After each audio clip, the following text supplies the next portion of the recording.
Trey Smack in the road white. We are underway in Tallahassee. Samuel Singleton upended just past the 15. And we get our first look at Luke Kromenhoek. Just his second career start. Played linebacker and safety before coming one of the nation's top high school quarterbacks, Rocky. Yeah, he's late to the quarterback game, but he's been phenomenal ever since he took over here. You see the accuracy, the ability to throw on the run. He also is a great athlete, can make some plays with his legs. A guy that I think, last week, it took him a while to get going. I'm really hoping Florida State gets him comfortable early, get him some nice, easy throws, get him in the mix.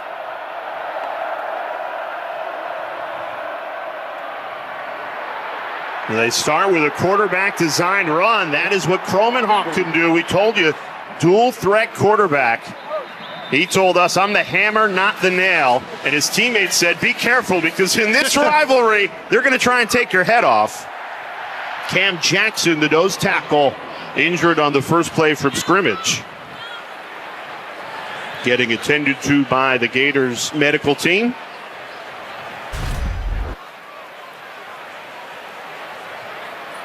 And Cam Jackson has been an integral part of this defense. He's kind of got rolled up on there late. Big nose tackle, 6'6", 342. It was a safety, his teammate, Jordan Castell, who rolled up on Jackson there.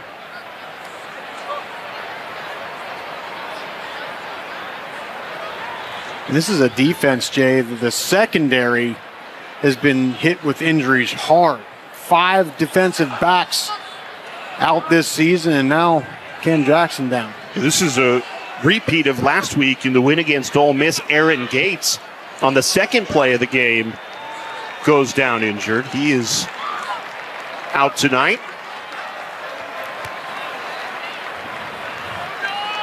Good to see Jackson walk off under his own power. Mike Norvell making some news right before kickoff. Big news from our colleague Pete Thamel reporting Gus Malzahn will resign as the head coach of UCF to become Florida State's offensive coordinator. So Norvell, that 2 weeks ago, fired his offensive coordinator Alex Atkins after the 52-3 loss to Notre Dame. Big statement there, bringing in a huge offensive mind in Malzahn. That's big news, Jay. Gus Malzahn is synonymous with fun offenses that put up a lot of points. The recruits and the fan base will love that. Ja'Kai Douglas couldn't turn the corner. Gain of 2.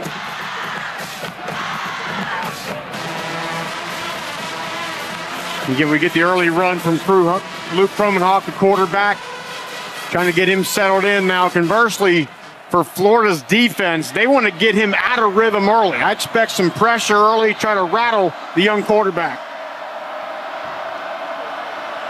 Empty set for Kromenhoek on a 2nd and 8. Florida sends 4. Kromenhoek fires, pass is caught, shy of the first down, wrestled out of bounds. Kyle Morlock, the tight end, gain of 5, sets up a 3rd and manageable. Florida has really poured it on lately with the pressure on the quarterback. 22 sacks the last 7 games. Seminoles have been brutal on 3rd down this season. Could they keep the opening drive alive here on a 3rd and 3? Tried to pick it up on the ground, right up the middle. Needed 3. Got 3. Right to the line. Desmond Watson made the tackle, but not enough. 5th-year senior Lawrence Toafili getting just enough to move the sticks. And this is a very beleaguered Florida State offensive line. They've had 9 different offensive line combinations this year, the most in college football. That's been one of the most under-talked about detriments of this team so far this year, but they were able to pick up the first down. Toafili, a 5th-year senior veteran running back. He's had a great career here at Florida State. He'd love to finish it with a win against their in-state rival, Florida.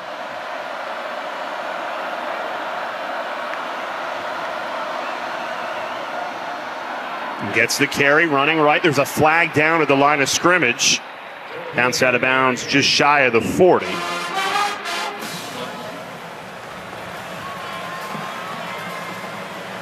Look at the right side of that line move, Jay. Offside. Defense number 44. Oh. Lined up to the neutral zone with the snap. 5-yard penalty. First down. Let's take a look at our impact players brought to you by Carfax. Yeah, we've got a lot of good players in this matchup here tonight, Jay. And for Florida's offense, Florida's offense, Jaden Bowell, the freshman running back. Bryce Thornton had 2 interceptions last week. And then for Florida State, Lawrence Toafili, probably their best offensive player. Then Omar Graham, the linebacker, great player in that second level.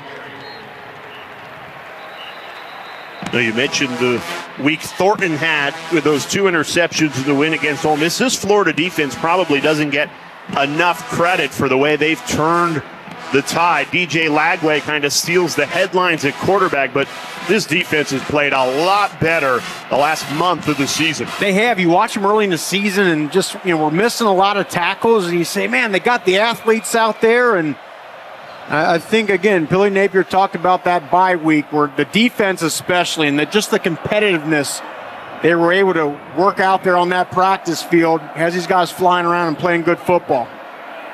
Yeah, the officials are huddled up. There's a chain issue. You see on the far side of your screen, they've got it marked as it's a 1st and 10. The problem with that is it's 2nd and 5. There was that offsides that the chains may have not accounted for here.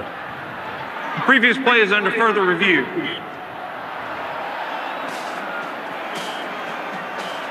You're watching the ACC on ESPN. Florida State and Florida, otherwise known as the Chop against the Chomp. Rocky Boyman, Jay Alter with you. Ashley Stroline down on the sideline, just getting started. Scoreless in Tallahassee. Florida State trying to spoil this Florida resurgent run. The Gators back-to-back top 25 wins. They're feeling good. Now trying to take it on the road. Gators force pressure. Tyreek Sapp shot in. Got to the true freshman quarterback. Running on the field is a fumble recovered by the offense. Recovered by Cam Davis. It's a loss of 3. That's what we talked about, this Florida defense just getting after the quarterback lately. And a lot of times, Jay, they do it with just rushing 4 because they have the dudes that can get that done. Tyreek Sapp, 1.5 sacks last week. This is just a speed rush off the edge. Bull rush in the left tackle back, chopping that arm down. It's a great play to start this game.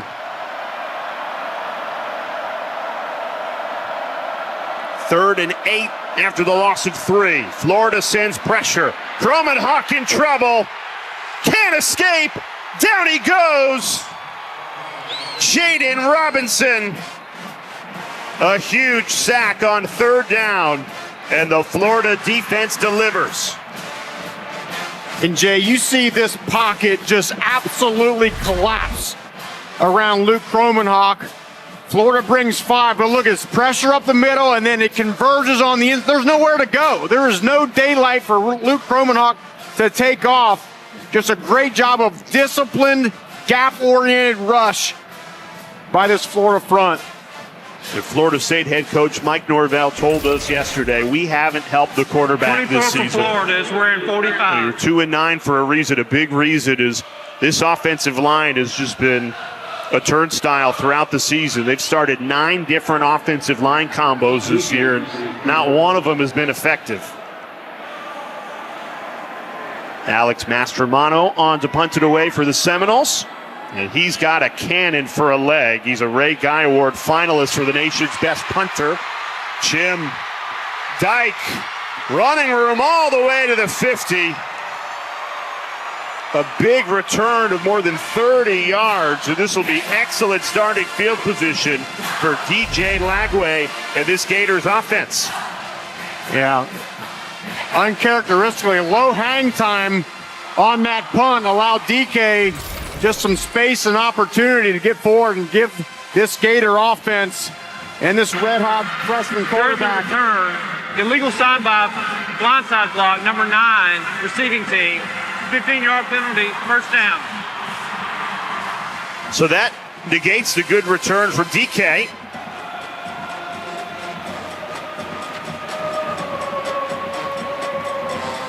Now let's take a look at DJ Lagway. Florida is 4-0 when Lagway starts and finishes the game. Here's why. And so many things stand out, Jay, but to me, it's the ball placement. The ball is on the right shoulder. It's away from the defender. It's perfectly placed in the hands of the receiver, and then the ability to throw under pressure. You're not always going to get a clean pocket.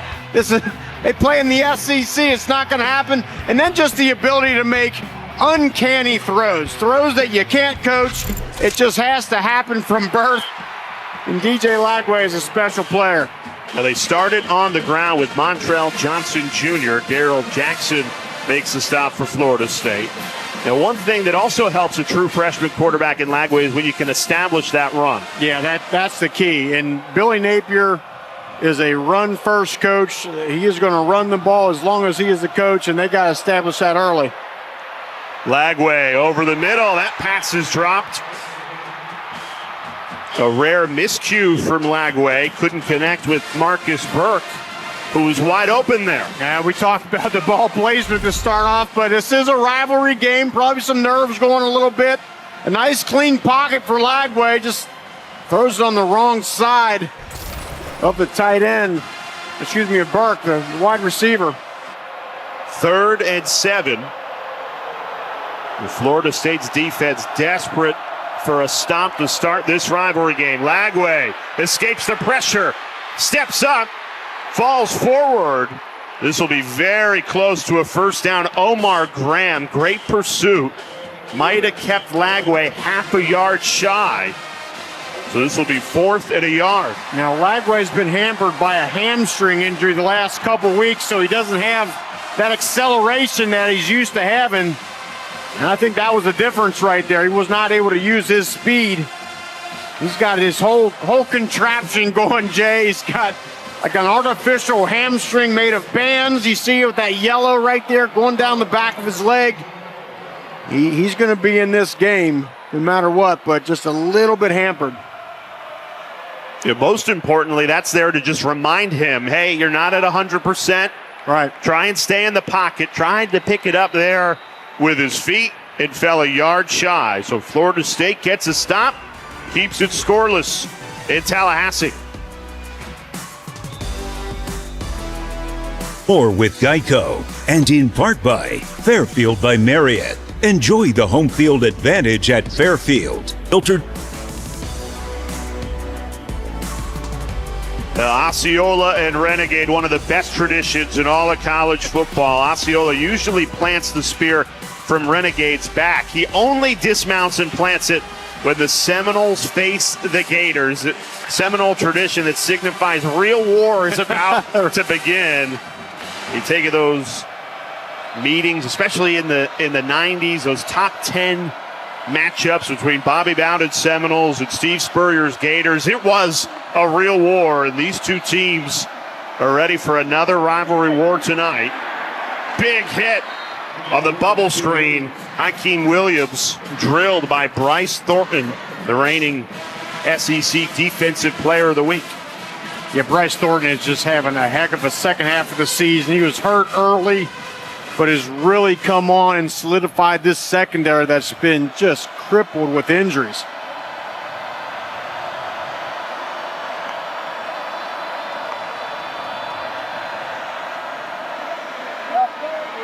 Running on 2nd and 11, Roydell Williams' first carry. And good to see him back into the lineup for Florida State. He's been hampered with injuries throughout this season's campaign. And a gain of 8 to set up 3rd and 3. The last third down, Florida brought 5. They were able to get to Cromenhawk. Let's see what the Gators do here.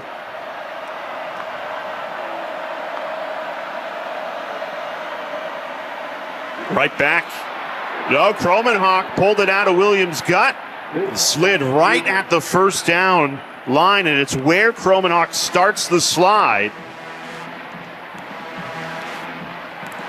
They decided to give him the first down. Needed 3, got 3. Gutsy run by the true freshman. You can see early on Florida is trying to really solidify all those gaps. They're bringing Shamar James up inside, but very smartly, astutely, Kromenhoek bounces that thing to the outside and picks up the first down.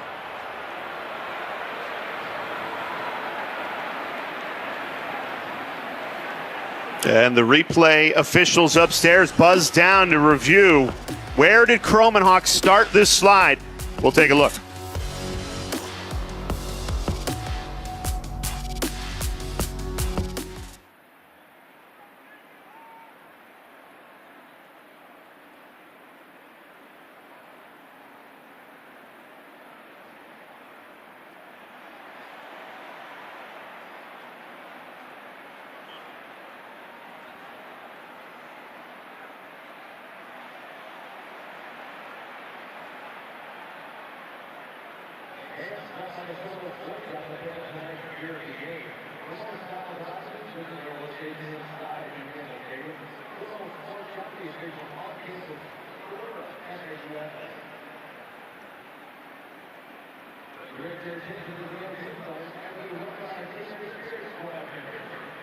After further review, the ball carrier did not make the line to gain.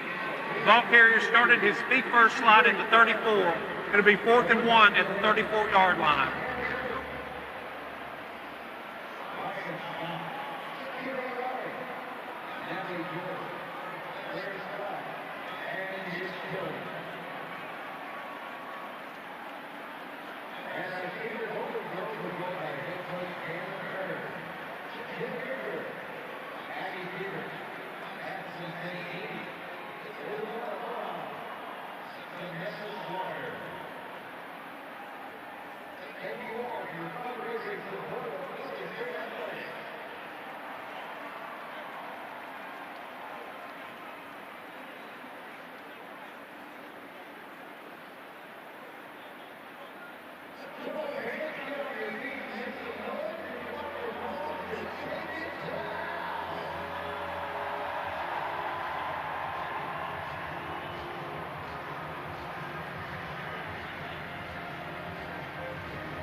Welcome back to Florida State, and they have ruled during the break that Kromenhoek was short. And as soon as he starts into his slide, he's down right there at the 34-yard line, well short of the 35. It's an instance where you'd like to see in a rivalry game that quarterback dive forward and get that first down.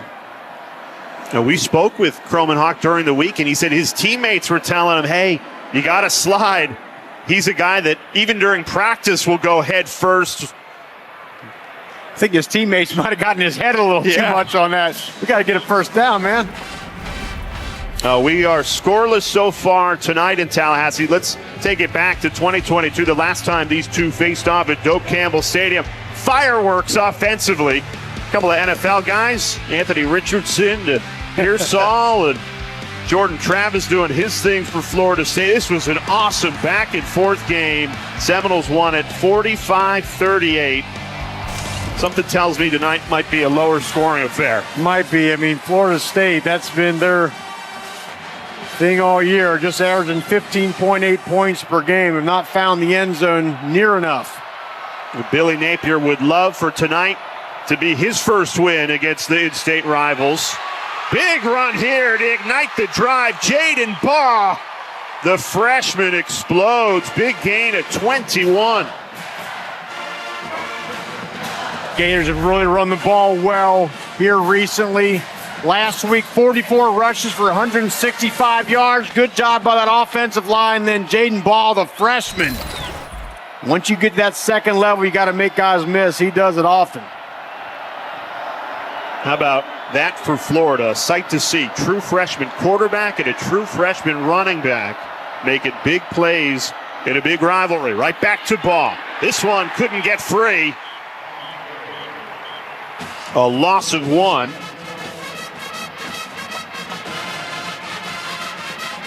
Lola Hager with a nice job shedding a block and making a tackle. The ball was trying to bounce that run to the outside.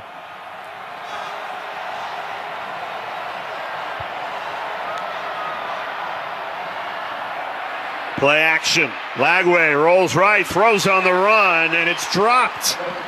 Chim DK couldn't hang on. But this will bring up 3rd and long for the Gators offense. And the ball was behind the receiver, but the defender, Shaim Brown, was ahead of DK, so he tried to throw it behind him just a little too far. Couldn't adjust his body back and haul that one in. A couple early inaccuracies here from Lagway. After he was near perfect in the win last week against Ole Miss. Hasn't started as sharply here on the road. Lagway steps up, puts it right on the money, but dropped. Incomplete. Tony Livingston could not haul it in. I thought that was a good throw by Lagway. It was a special throw by Lagway. Would have taken a great catch, but Tony Livingston couldn't haul it in. Here's the isolation. Again, the ball placement. He's getting it upfield, away from the defender. Edwin Joseph just couldn't haul it in. And Florida State, how about this? Forcing 2 early punts here. This is a great start for the Seminoles.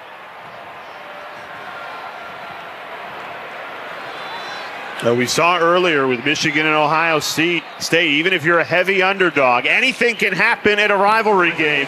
Let's check in to the studio with Kevin Connors.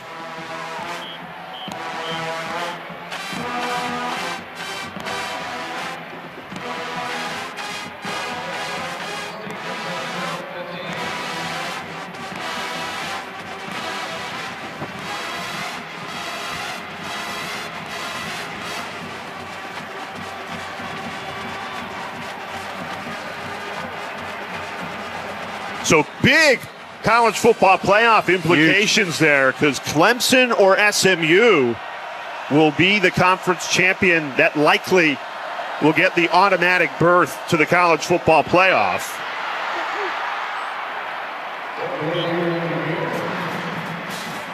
If Florida State thought they'd be contending atop the ACC, would get an opportunity to defend their reigning ACC championship. Instead, they are down at 17th, a season to forget for the Seminoles. But if they could beat their rivals, Florida, Mike Norvell could take some positive momentum into the offseason.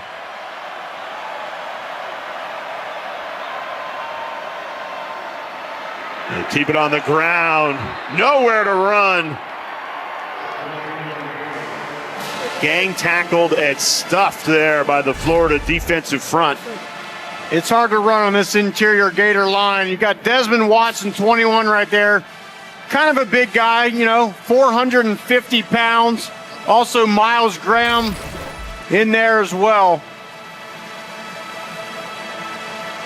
Now Florida, 4 tackles for loss in this opening quarter. Sets up a 3rd and 5. The true freshman quarterback, Luke Kromenhoek.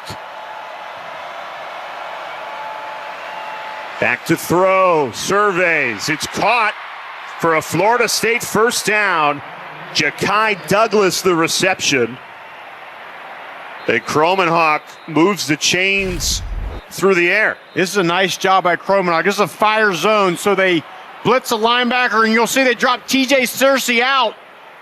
But good recognition of where the defense and where they were dropping into their zones by Kromenhoek. Puts the ball on the right shoulder of Ja'Kai Douglas. Kromenhoek's been conservative, but he's a perfect 4 for 4 when he's thrown the ball tonight. And they're giving him a lot of just short, high percentage, confidence-building throws early. And Caleb Banks walking off gingerly to that Florida sideline. It's the second defensive lineman we've seen go down in this first quarter for Florida. Cam Jackson earlier.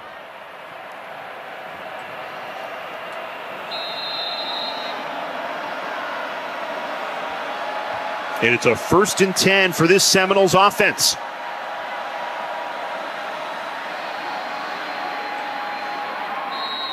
And Camp Davis, another true freshman out there for Mike Norvell's team. He said, in a season that has been so challenging, one of the few positives he has found is young players have really stepped up and embraced big roles. You see a true freshman running back, true freshman quarterback in the backfield for him right now. Yeah, that's what you want. In a season that's not going the way you want to look to the future. You want to see what kind of tools you have that are going to be around for when things get a little brighter.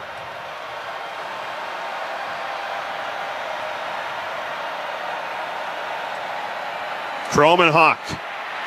Pocket collapses. Ball's free. Jack Pyburn pried it loose. And Florida has it. All right. In that clock, and Luke Kromenhoek said, should have went off a lot sooner. We saw this last week. Again, he's a freshman, but he's holding on that ball a little bit too long. We see on the left side of your screen, Jack Pyburn, who's really impressed as this season's gone on. What an incredible pass rush, knocking the arms of the tackle, Jarius Washington, down, popping the ball out. And then Robinson falls on it. That is a picture-perfect rush by Pyburn. Talk about a guy who had an ACL injury last year. It has really been a bright spot for this Florida defense. And Pyburn sets up the Gators offense in perfect position. They'll start in the red zone from the 15-yard line. That clock for Kromenhoek has just got to go off soon. He's got to get that ball out of his hand. Just throw it away.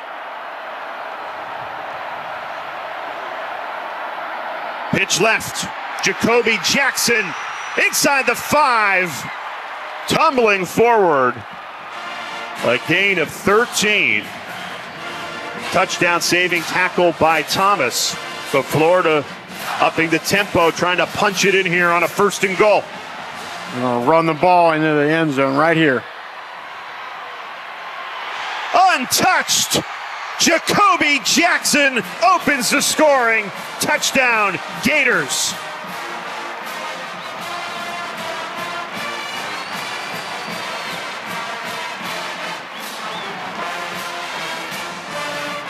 And you just felt that sack, strip, fumble recovery really ignited this Florida Gators team, and they stepped on the gas. 2 great runs, and just like that, put 6 points on the board.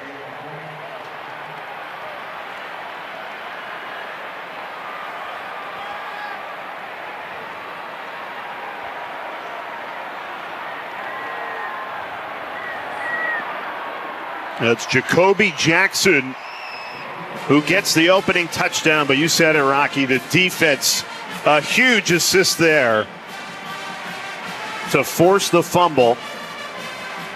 Pyburn, his first forced fumble of the season, comes at a great time. Jacoby Jackson with just a great job of reading the defense. You see the linebacker hit that gap, and boom, he just pops right to the outside. He was going to come right downhill into that B gap, closes. Just naturally, Jackson pops it to the outside where there was no Seminole defenders for the easy touchdown. This Florida offense, Montrell Johnson, great running back, Jaden Ball, who we've talked about, and Jacoby Jackson, kind of a 3-headed monster for this Gators run game.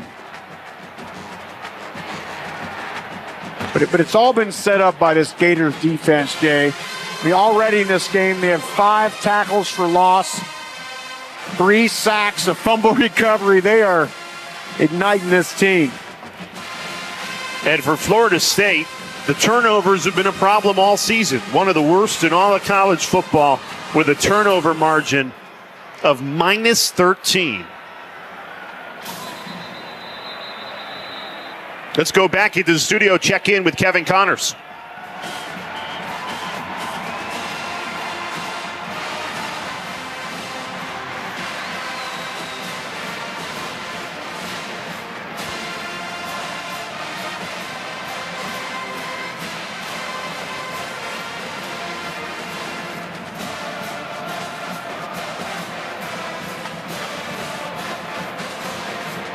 Thanks, Kevin. I think it's safe to say Oregon's going to be playing in the college football playoff, but a lot still to be decided. I thought we'd have a bunch of teams that felt pretty good about where they thought. I feel like there's so much to play for. But this rivalry weekend, how fun has this been? Georgia Tech, Georgia last night, Ohio State, Michigan today. I think you want to spoil the party. So even if you're out of it, if you can spoil it for your rival, stick it to your rival. And Tuesday, we'll have the exclusive reveal of the next college football playoff top 25 rankings. Reese and the guys will break them down top to bottom. Live interview with committee chairman Ward Manuel as well. 7 Eastern on ESPN and the ESPN app.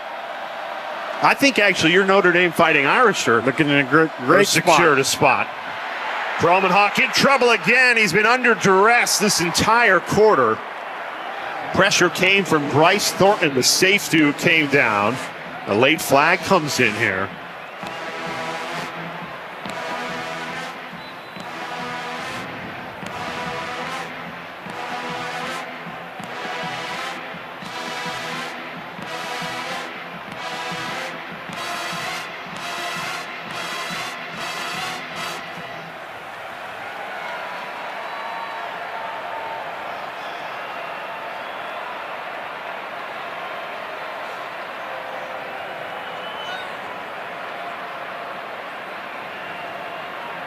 There is no foul for an ineligible player downfield. Third down.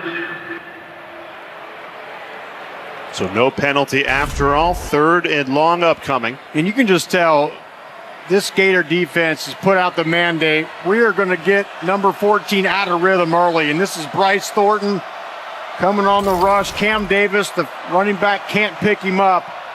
They are not going to allow Luke Kromenhoek to sit back there and figure the quarterback position out. 3rd and 10. Kromenhoek gets rid of it. Sails way over the head of Hakeem Williams. And Florida State will be forced to punt. And that ball sails high, and you can tell the pressure that Florida's been bringing all night kind of amped up Kromenhoek here. A nice clean pocket, maybe even a little bit before he had to unleash that ball, and then sailed high on him. And that's what pressure does. It just makes you unsettled as a quarterback. This is a rhythm-based pass offense. They want that back foot to hit and find the open receiver, but when you got Florida Gators coming at you from every angle, it makes it tough.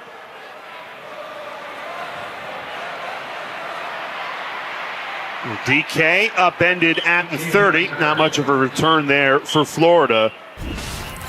You take a look at the Gators season, September, they want to flush that. They're playing the second hardest schedule in college football, but a tough start to the year. 3 different starting quarterbacks. Really, when they inserted Lagway, this team hit a new gear.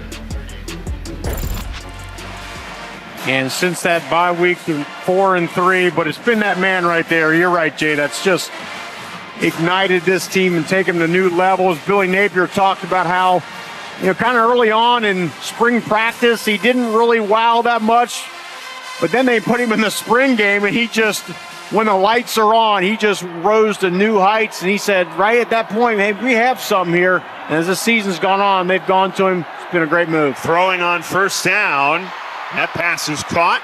Acrobatic effort by Aiden Mizell. That's actually Lagway's first completion of the night. He was 0 for 3 before that ball. And Lagway's been a little bit off here early tonight. And again, this is, it's a road game, rivalry place, hostile environment. And a little bit inaccurate. He also paid for it here with the hit. This Florida State defense not going to make it easy on him. The Gators go back to the run game. This is Montrell Johnson Jr.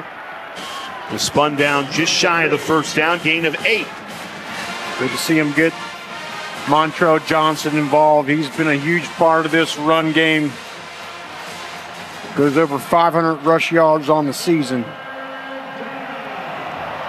Florida 0 for 2 on third down, trying to move the sticks here, and they do. Right up the middle. Powerful run by Montrell Johnson Jr. He came to Florida with Billy Napier from Louisiana. Napier said the first time he saw Johnson in a scrimmage in Louisiana, he wrote down, this guy's a real dude. He is. You can see he just has that thing those special running backs have where they're just patient, and then when that hole opens up, boom, go right through it. And Napier's been letting him tote the rock ever since. Play action, Lagway. Escaping pressure, tried to check it down to Johnson and missed him.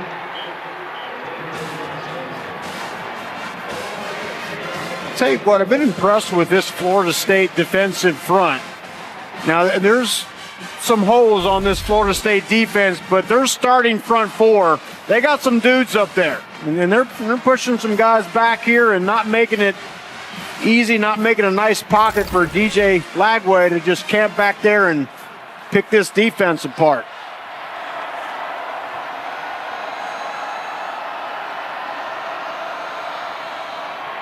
That defensive line delivers there. A brick wall of maroon and gold. Marvin Jones Jr. swallowing up the freshman. For Mike Norvell, 13 wins a year ago, Bear Bryant Coach of the Year, and now trying to avoid loss number 10 on the season. That pass is dropped on 3rd and 13, so the Florida State defense keeping the Seminoles in it in this first half, and some uncharacteristic miscues for this Gators offense that has looked terrific the last 2 weeks, beating top 25 teams in LSU and Ole Miss. DJ Lagway looks uncharacteristically just rattled tonight and just not accurate with his throws, and then when they are there, there's drops. And he's just 1 of 6 on the night here. The run game has been pretty good for Florida, but the pass game lacking severely. Well, you heard Ashley ask Mike Norvell about his offense, who's still waiting to get going. Has to be happy with his defense so far tonight. Norvell, preseason top 10, now trying to avoid their 10th loss on the season. A hard year for him personally. Had to fire 2 coordinators that he really liked and a wide receivers coach. You see Alex Atkins, the offensive coordinator for Florida State, who was let go after the loss to Notre Dame. Well, our Pete Thamel, if you missed it just a couple of hours ago, reporting Gus Malzahn will resign as the head coach of UCF to become Mike Norvell's offensive coordinator here at Florida State. Again, that's huge news. Gus Malzahn, he is well known throughout college football and those that follow it as being an offensive guru, a guy that can design plays and light up scoreboards. Now, there was talk, will Norvell even be allowed to continue after this disastrous season? And I think that's a big indication that, yes, he will, being allowed to make that decision. And Norvell told us, look, this has been an unimaginably challenging season, but the response will be quick. And I think with that Malzahn news, it's even quicker than we anticipated. And that's the thing about the transfer portal and how things go in college football these days. The turnaround can be very, very quick. You go from ACC champions 13-1 to now 2-9. Can you get right back to 13 wins just that quickly? Florida State's hoping so, as they've made a couple of nice plays here to move the sticks on this drive. They can, Jay, but they got to get the quarterback right. I think that's where the biggest miss was coming into this season right now, was didn't get the right quarterback that was needed, just didn't work out. And they're hoping that Luke Kromenhoek can possibly be that guy to be the leader next year. Yeah, the true freshman making his second start of his career. Running and ankle tackled, falling forward for a gain of 2. Kromenhoek's a winner, won 2 state championships at Benedictine Military School in Savannah, Georgia. Dual threat quarterback. Played a lot of defense in high school as well. Tough kid. If you missed the story, before the game he was Elite 11 roommates with DJ Lagway. Here they are playing as true freshmen in a huge rivalry game. A great performance by Kromenhoek tonight can go a long way to him possibly being the guy moving forward next year. Running the ball on 2nd and 8. Makai Danzy, Tallahassee native, another fellow true freshman for this Seminoles team as the young players being put on a big stage tonight for Florida State. Gain of 6, hits up a 3rd and short. That's what a year like this is all about, just trying to find guys that are going to be a part of the future, guys that can play, young guys.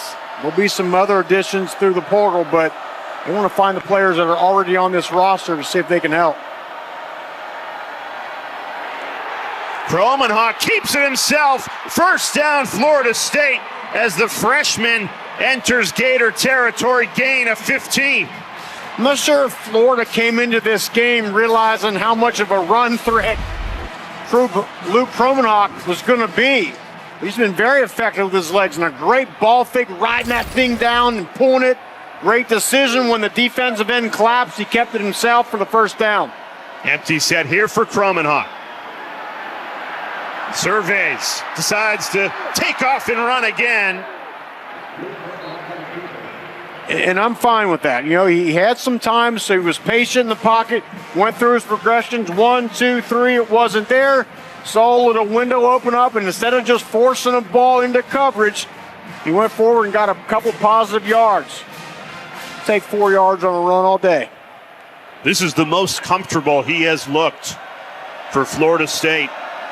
And I think having their run game get going has really helped him settle in. Lawrence Toafili in the backfield. Gets the carry, makes a cut, trying to churn those legs for the first down, and he does. Pushing that pile. The football came out, I believe, after the run. Toafili signaling that he's down. The officials and this is talking this over. Florida saying that's a fumble, should be our ball.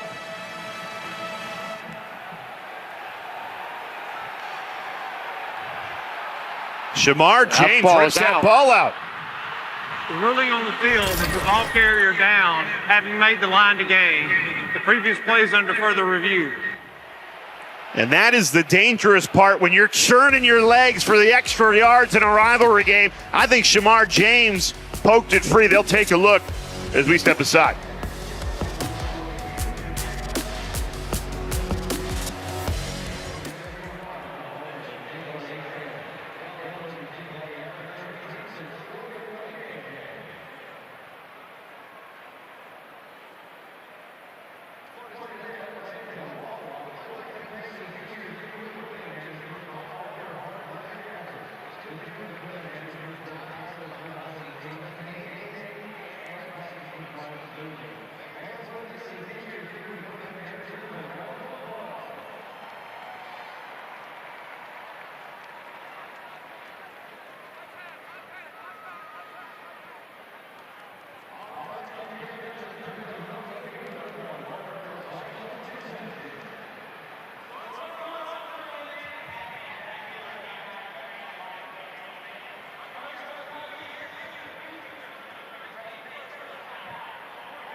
After further review, the ball carrier fumbled the ball. It was recovered by the defense. First down, Florida.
Now, this is the type of season it's been for Florida State. Just as they're moving the ball for the first time tonight, this was going to be a Seminoles first down.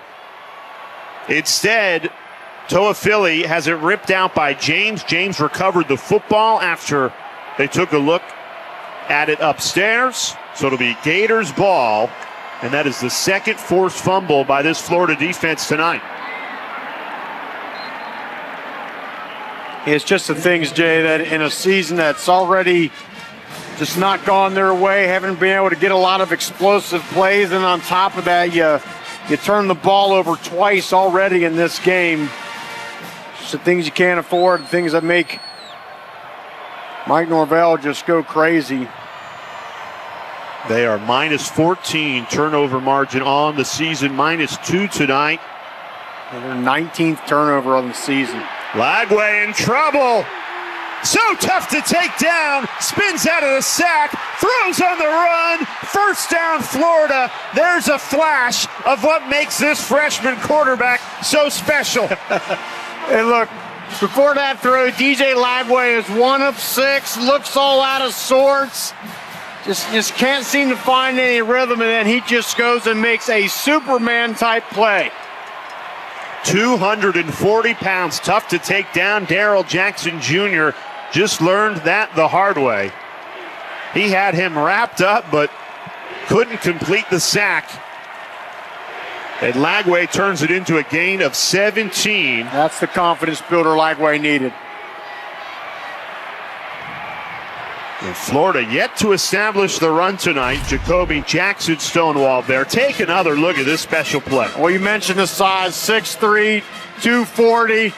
I mean, he's wrapped up by one of the best defensive linemen in the ACC. Darrell Jackson just rips away, spins out, and finds DK down the field. I mean, look at this. This is incredible. Darrell Jackson's like, what do I got to do? And then the perfect ball placement to DK. You played defense for 8 years in the NFL. How demoralizing of a play is that for a defense? Oh, it's just terrible. You got a guy that's in a position to make a play, and you can't do it because of just the special talents of a great player. And now Lagway in a rhythm finds Elijah Badger. The Badger's had a quiet first half. That's his first reception of the night. Good to see him getting Elijah Badger going. He's far and away the most explosive wide receiver on this Gator team. Now you see, again, just a freshman. A year ago, this guy's playing high school football, and now 4-1 as the starter, making his 6th start here tonight. And that only loss that came against Georgia, he missed the second half of that game. So 4-0 in games he has started and finished. 3rd and 3. Gators move the chains on the ground. Jacoby Jackson rumbling his way for a Florida first down, gain of 7. Now, that run right there, Jay, I finally felt this Florida offensive line. Austin Barber, the left tackle, moving bodies, getting that second level, allowing Jacoby Jackson to run right up the pipe.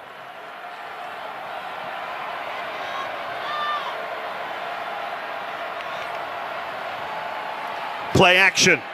Lagway tosses it wide open. Hayden Hanson, the tight end, takes it for another Florida first down.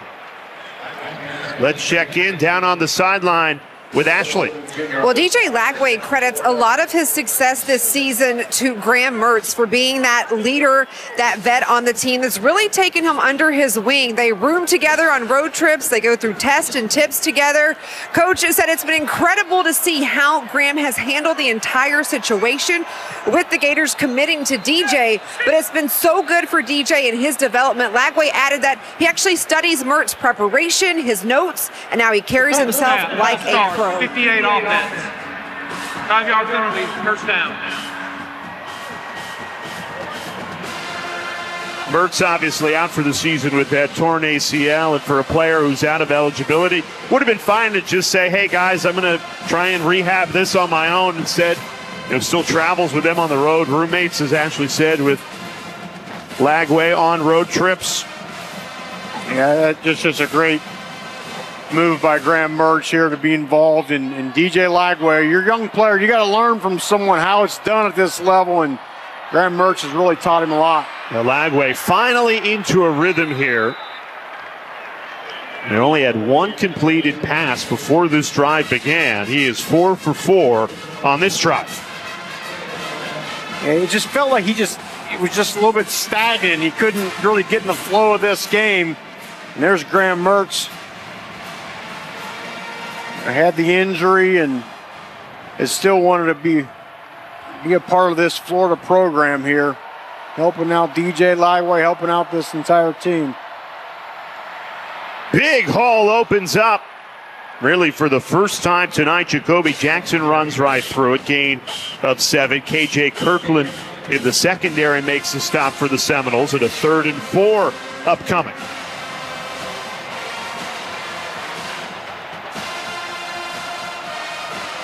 Third and 4, you wonder, do they get DJ at Lagway outside the pocket, let him move around and let him find a receiver? That seems to be where he's really, really good, when he's just creating back there and finding the open receiver. 3rd and 4. Seminoles send pressure. Lagway, quick release to the end zone. It's intercepted. Azarie Thomas, the junior cornerback, with a huge interception in the end zone. And that is the first interception for this Florida State team against an FBS opponent since September 21st. And I think Lagway's upset. You got DK and Berth are both in the same area. Something happened there with how that route unfolded there, but nevertheless, a Florida State turnover, and DJ Lagway not happy.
Florida State comes up with an interception in the end zone. DJ Lagway not happy. And I think he's expecting Burke, who's on the outside, to hitch up, and then DK to run the slot fade, but they both run right to the same area. And you can see both DK and Burke are saying, hey, what's going on here? I'm supposed to be here, you're supposed to be there. And DJ Lagway is confused as well. It's a sight adjustment or something should have happened there, but you can't have two wide receivers in the same spot. Lagway didn't expect it, and that's why the interception happened. Azarie Thomas, his first interception on the season as a team. That is just the fourth interception on the year forced by Florida State. The last time they had an interception against an FBS team, they had one last week against an FCS opponent. All the way back on September 21st against Cal. They won that game. It's amazing. I had to double check that like 3 times coming into this game. They've only had 5 takeaways coming in, but they get a big one here. Right on the money. Yeah. Luke Kromenhoek, his best thrown ball of the night, gain of 17. That was a nice, confident throw by Kromenhoek, standing tall in the pocket, going through the progressions. And you can see he's got a strong arm. He just laced that ball right in between 2 white jerseys. Yeah, I just like the body language right now of Luke Kromenhoek. Seems confident.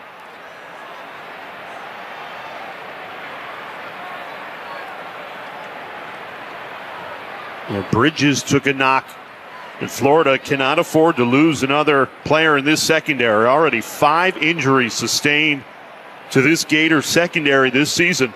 Very thin in the secondary. And Jakeem Jackson, Jason Marshall, Asa Turner, Devin Moore, Aaron Gates. I mean, the list goes on and on for this Florida secondary.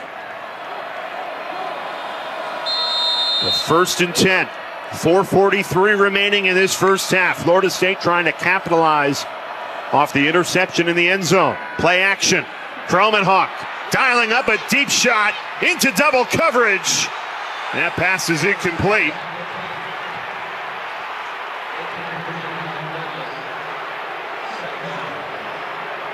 It was good coverage on the back end by Florida. That ball just got away from Kromenhoek a little bit.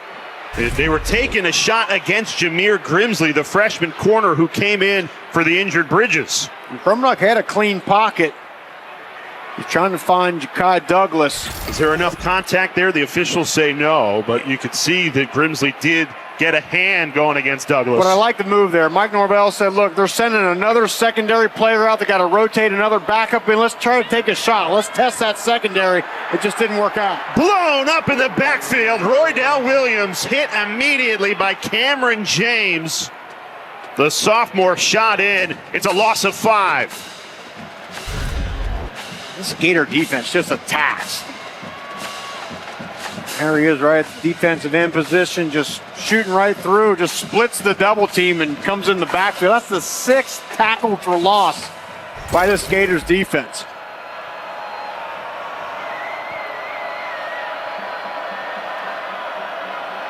Third and 14.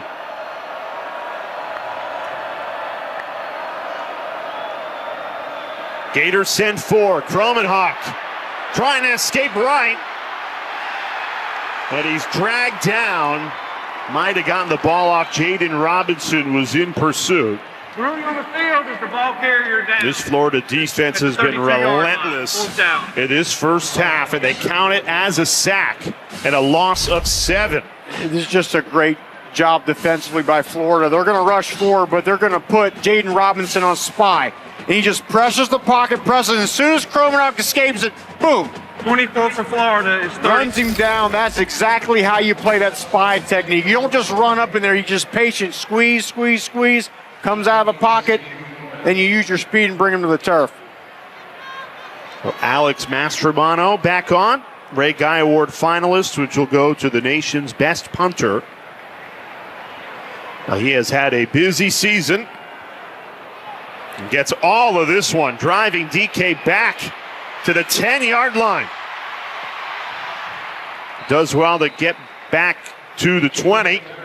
That's where DJ Lagway and the Gators offense will have it when we come back.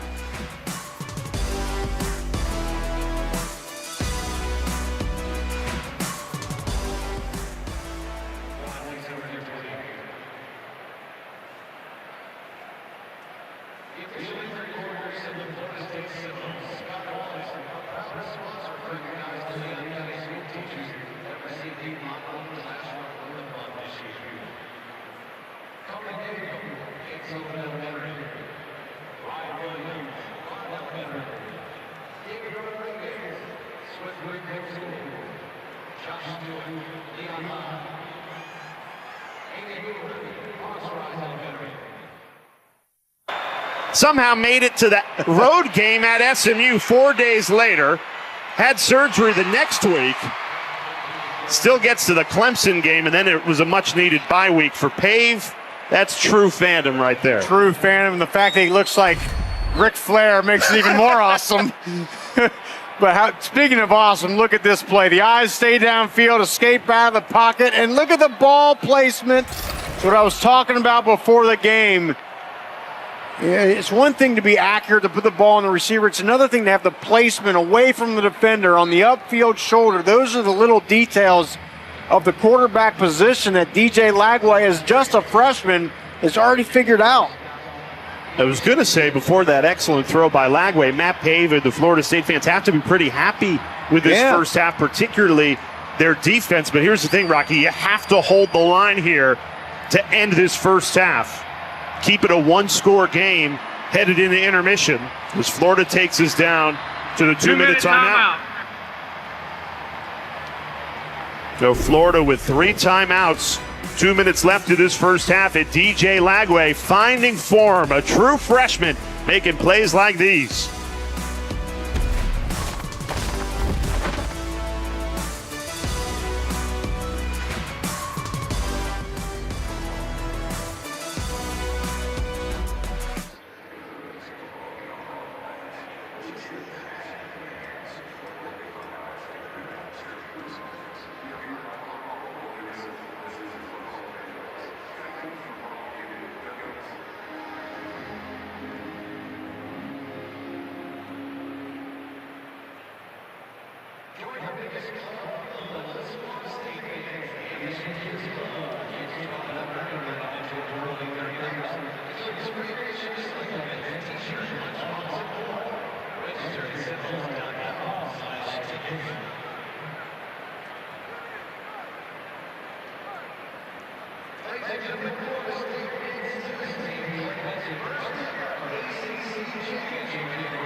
Thanks, Kevin. Looking forward to it. Great play by Arch Manning. to ignite the Texas offense playing at A&M. You have to love rivalry week, and so many great matchups all day today across ESPN's family of networks. I'll tell you what, Texas A&M, it just feels right that those two are playing each other once again. Yeah, the Aggies have had a fantastic season, looking to cap that thing off with a huge win over their rival tonight. Lagway and Florida into Seminoles territory on this drive. They have all 3 timeouts.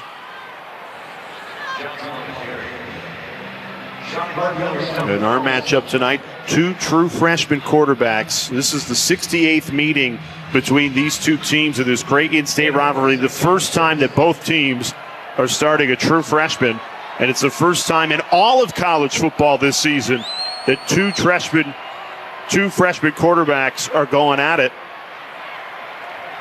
Hayden Hansen, some hard yards there, gets to the 30 on a gain of 10. It's a good job, Florida, right there, just spreading the field out, letting DJ Lagway read, finding the open receiver, and put the ball in the numbers. 1st and 10 from the Florida State 30. Trying to cash in and make this a 2-possession game before halftime. And it's worth noting Florida gets the ball to start this second half as well. The Gators use their first of 3 timeouts here. Timeout, Florida. The first of the half. 30-second timeout. Great rivalry games throughout the years. Florida fans will remember 2008, the Gators with Tim Tebow in the rain. 1, 2, 3, 4. The Tebow, a great day. 3 touchdowns through the air. Rushed for 1 as well. I'll always remember that game from how Tebow's uniform looked at the end of it. What an iconic shot. That maroon all over him because of the wet conditions. And Florida goes on to win the national championship that year. There was a long streak during this rivalry where if you won this game, you would go on to win the national championship. Another look at the jersey. That's awesome. And people were like, is that blood on his shirt? No, that's just the maroon from the field paint because it's been raining all day. Still remember that. All right, got a little trips concept to the top of the screen there. We'll get some sort of high-low on the secondary. Lagway steps up, throws. It's caught. Jim DK climbs the ladder, hauls it in, a gain of 25, and Florida's right on the doorstep. They rush to the line. Lagway to Johnson, and he's swallowed up. Omar Graham, the redshirt sophomore linebacker, big stop there. It's a great job. Again, it's that trips concept to the top, but they bring DK on a dig route across the middle, and Lagway puts it up high where only DK can get it. Second timeout. And DK is just one of those exceptional route runners, a quarterback's best friend. You know where he's going to be. He's not going to be a yard too short or too long in his breaks. It's a guy a quarterback can trust. Billy Napier uses his second timeout, so 1 remaining, 31 seconds left of this first half. And with that 1 timeout remaining, you can afford to run the football again here. Absolutely. I just still wonder about the health of the hamstring of Lagway, because this is a situation with an athletic quarterback like him. You'd love to just roll him out of the pocket and allow him to survey the field and have that run-pass option.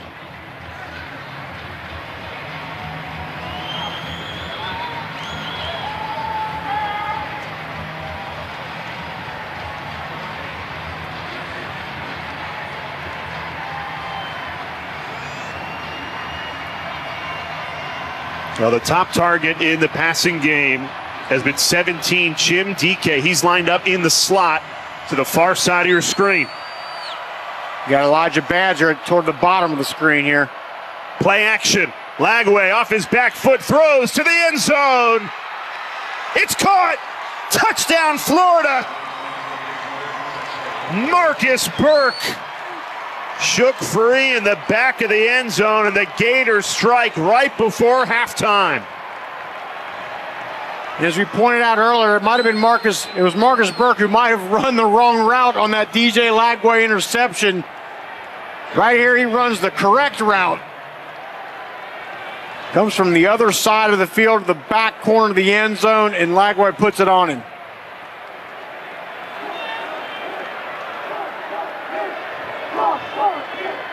Best drive of the night for Florida. They go 80 yards in 9 plays. DJ Lagway, a perfect 4 for 4. Through the air, 60 yards. There's a flag down on the extra point.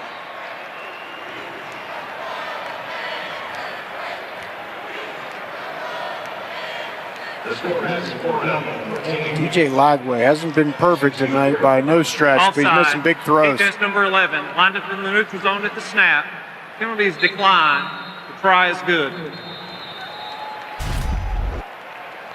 You'll see Marcus Burke come from the offense's right side, just entering your screen. And they get a little high-low concept. You get Elijah Badger coming out on about a 5-yard out route, and then Marcus Burke coming behind him at 10 to 12. You put the cornerback in conflict. He can't cover both of them. And then Lagway makes the right decision, throwing the ball to Burke. That's excellent stuff. Beautiful.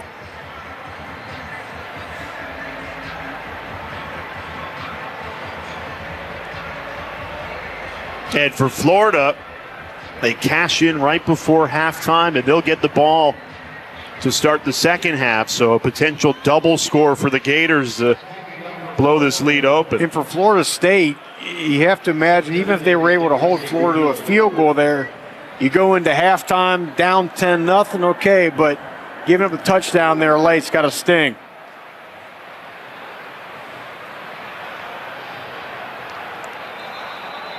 To kick off your Week 13 NFL Sunday tomorrow with the Countdown Crew. They'll get started 10 a.m. Eastern Time on ESPN, break down the big running back battle between Saquon Barkley and Derrick Henry, and they'll show the top plays from all around the country, backyard turkey bowls. Hope everyone had a happy Thanksgiving. Did the Boymans get it going in the backyard on Thanksgiving? That might have been, might have been the only day where we weren't really playing football. the Boyman boys, Bo Bronson and Bryce, 10, 6, and 4, always out there throwing the ball around, but we're able to not get anybody hurt on Thanksgiving, so that's good. Oh, Mom's happy about that. Oh, yeah.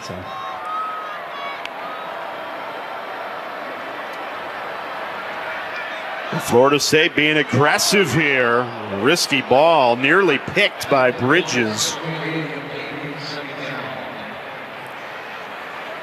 Tripuez Bridges has been a big part of this secondary as they've had these injuries all season long on the secondary. I mean, he's played some corner, he's played some safety, they just move him around. He's that kind of athlete.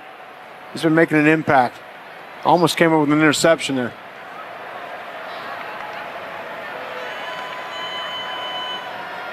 And Kromenhoek set to throw again. Can't get rid of it. That's been the story of this first half.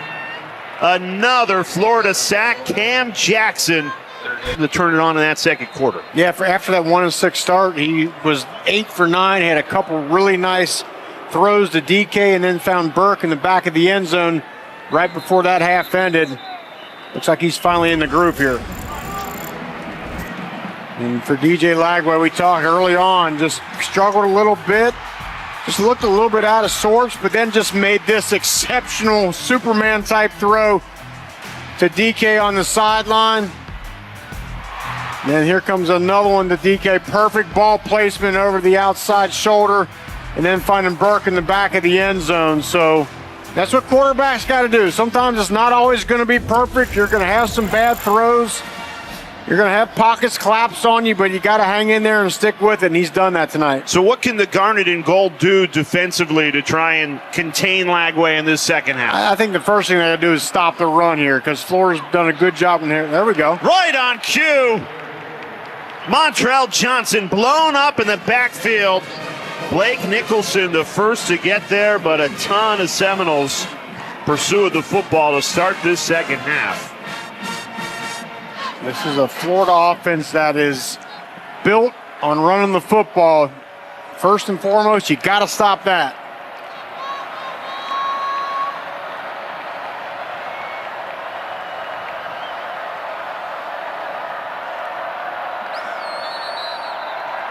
Pre-snap penalty. Ball start against Florida.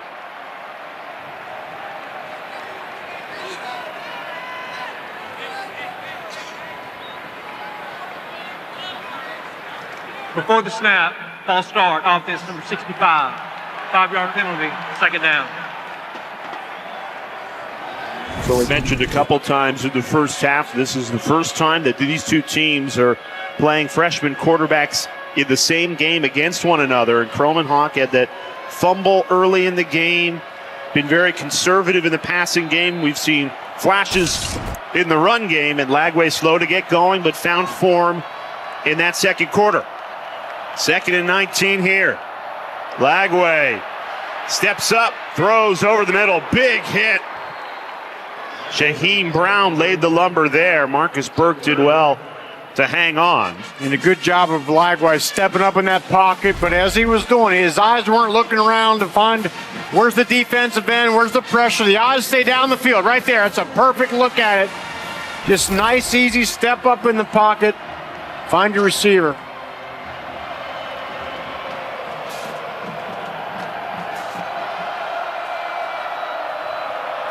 Third and 9. Florida State sends pressure. Lagway in trouble. Down he goes. Joshua Farmer. The defensive tackle with a big sack on third down, loss of 9. And a statement made by this Florida State defense to start the second half. We talked, this is the strength of this Florida State unit. Their front just collapsed that pocket with the help of some linebackers. And Joshua Farmer bringing Lagway to the turf. That's a heck of a way to start off this second half. I think you got to give the Seminoles a lot of credit. You're down 2 touchdowns. You're 2-9 on the year. They have not thrown in the towel. This defense setting the tone, getting the ball back. And McCoy shoved out of bounds. Florida State and Mike Norvell arguing that was a little late after McCoy was out of bounds. The hit came in. No flag thrown. Let's check in down on the sideline with Ashley. Thanks, Jay. Well, I had a chance to speak to both Coach Norvell and Coach Napier at halftime. Coach Napier told me he felt like his team was a little off on offense in the first half. There were some mental errors, and he really wanted to see his guys play better around quarterback DJ Lagway. As for Florida State and Coach Norvell, he actually gathered his guys for a group huddle before they walked into the locker room. He said that he really wanted to just remind them of the simple fact they have 30 more minutes left in their season. Go out there, give it your best, and create some explosive plays. Well, for Florida State, the biggest thing they got to do here is protect the quarterback. 5 sacks given up in that first half. That's not going to cut it. Only 79 yards of total offense through that first half. Lawrence Toafili, not much room to run there, only a gain of 2. But for the Seminoles, they're within striking distance here. It's still just a 2-score game. Take care of the football, protect the quarterback, move the ball down the field.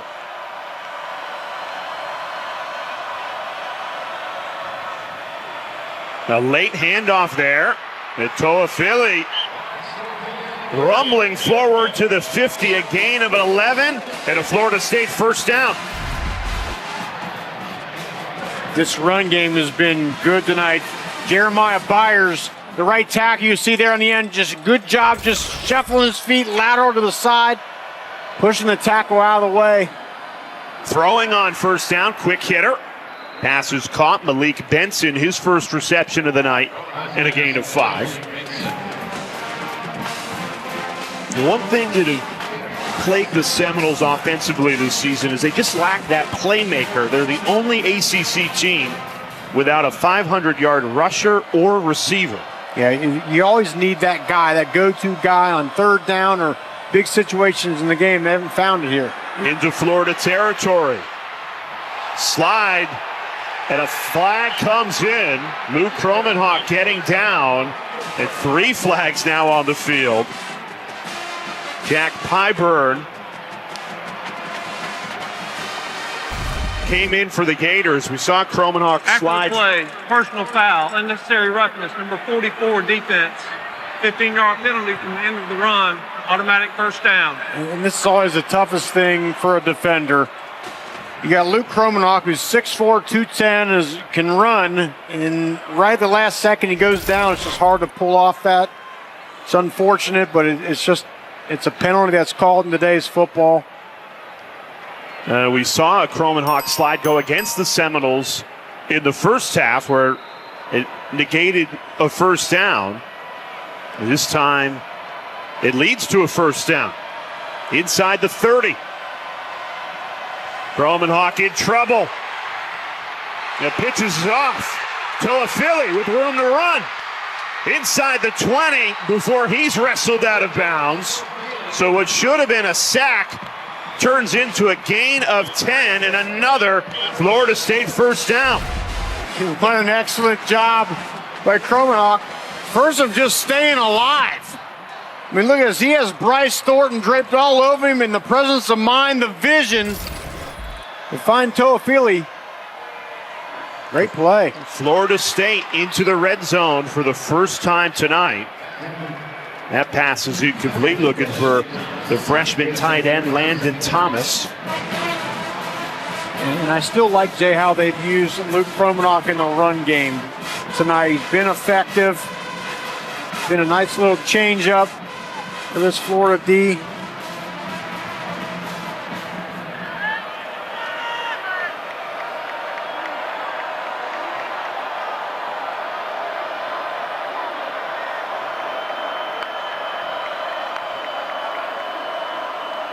Fumble on 2nd and 10. Still loose. Kromenhoek finally claws it back. That could have been disastrous for the freshman quarterback of this Florida State offense. They will settle for a loss of 3.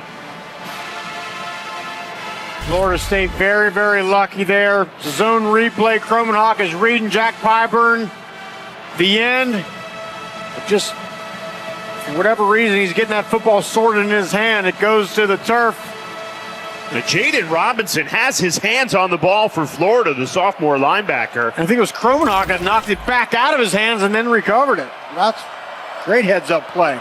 3rd and 13. Florida sends pressure, and that pass is incomplete. So the Seminoles will have to settle for a field goal attempt. Good news for Florida State. They got one of the nation's best kickers, Ryan Fitzgerald, who is a Lou Groza Award finalist, one of 3. That'll ultimately, one of them will win the award for the nation's best place kicker. He is 12 for 12 on the season.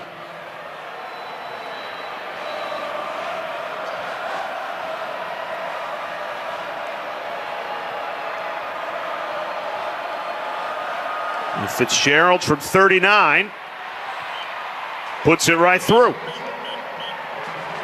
Still perfect on the season, 13 of 13 for Ryan Fitzgerald, and the Seminoles are on the board.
This is the ACC on ESPN. The Garnet and Gold on the board. Florida State through Nick Fitzgerald. A 39-yard field goal makes it 14-3. Let's check in down on the sideline with Ashley. Well, Ryan Fitzgerald told me he's really trying to take tonight in. It is his final game with Florida State. He's also up for the Luke Groza Collegiate Place Kicker Award. He said, that's such an accomplishment for me. I've dreamed of it since I was a little kid. He told me he actually had been out since he was 7 years old in the backyard with his dad, just practicing kicking. Now it's a dream come true to be nominated for that award, but it doesn't stop with Ryan. His younger brother is a senior in high school. He's also a kicker. He says, you know what? It's just a family affair. And believe it or not, Jay, he may have an offer from Florida State to come here. How about that? Yeah, kicking is the family business for the Fitzgeralds. And those kickers are such a weapon. Sometimes you're worried about your offense and your defense, and do we have that pass rusher, and do we have the explosive wide receiver? But the difference in a lot of these games can come down to 3 points. Having a good kicker makes all the difference. And this Florida State defense has given the Seminoles life in this game. They have disrupted the Florida offense that had been playing so well coming into tonight, trying to get the run game going. That'll be a first down through the freshman Jaden Baugh, gain of 12. Now, you said it, Jay. Look, in a year where for Florida State it's been hard to find some positive things, you know, they get a stop, force a 3 and out, and get 3 points. You can see Mike Norvell positive on that sideline, but here comes this Florida run game. It's really been effective all night. The ball was quiet in that first half, only 3 carries.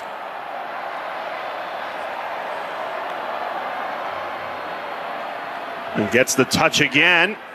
Cole didn't open up that time, but he's such a downhill runner, still takes it for a gain of 4.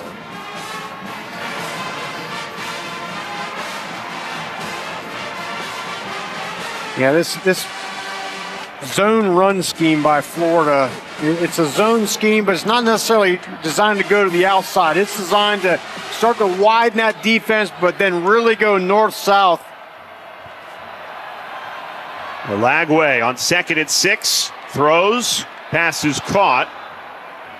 That's Elijah Badger, who spun down short of the first down marker, so a 3rd and 2 upcoming.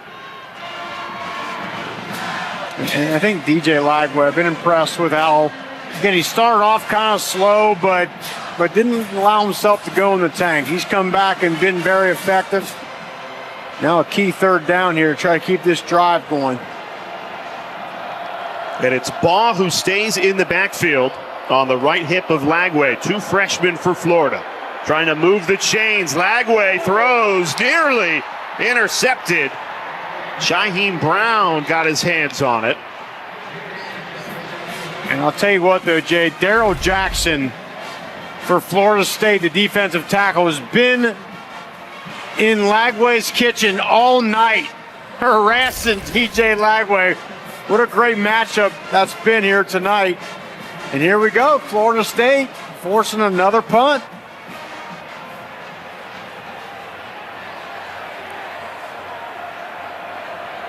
Down 2 touchdowns, and Florida starting with the ball. You wondered if the Gators would start to open up this lead, and this Seminoles defense has responded in a big way. A special teams miscue takes it all away. McCoy muffed the punt, gives it right back to Florida. Rocco Underwood, the long snapper, was in perfect position, and that's the type of season it's been for the Seminoles. And you just can't believe it, right? Here's the momentum is going the way of Florida State. Another 3 and out, and Mike Norvell is just saying, look, the only thing that matters in this game is taking care of the football, and just more turnovers. And you said you just can't believe it. The unfortunate things that have happened to this Florida State team all year. You feel terrible for this Florida State defense. It's been terrific. Think about Florida's first touchdown of the game. They took over on the Seminoles' 15-yard line, punched it in 2 plays, and now they'll get it on the 12.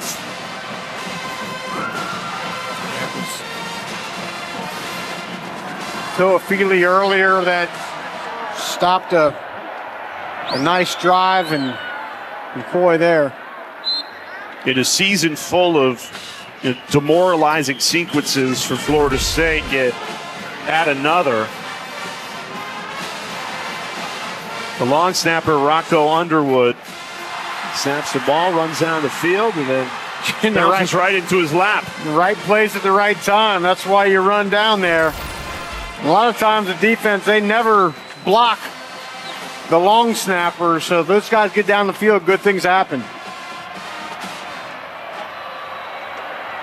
Florida inside the 10, trying to punch it in. Lagway had a wide open Elijah Badger and missed him. And DJ Lagway continues to just be a little off tonight. Yeah, just inconsistent. And the greatest quality a quarterback must have is consistency. I mean, that's a wide open wide receiver, perfectly run route by Badger. Stems that slant route to the outside, comes back underneath. He's wide open. The ball sails on Lagway.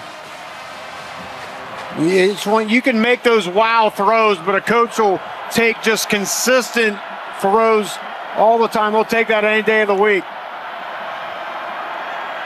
Lagway surveys, rolls right.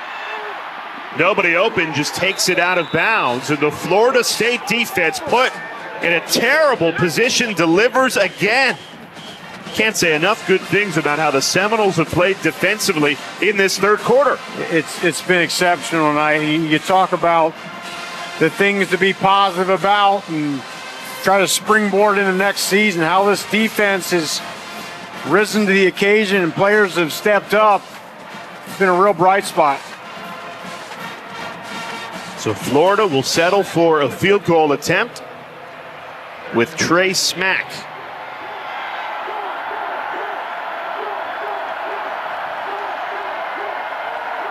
From 30.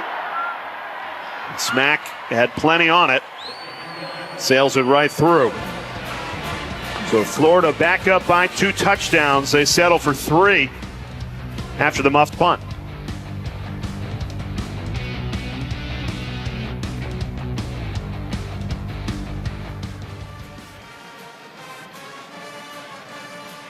"25 yards. He'll let you know it too." Very humble.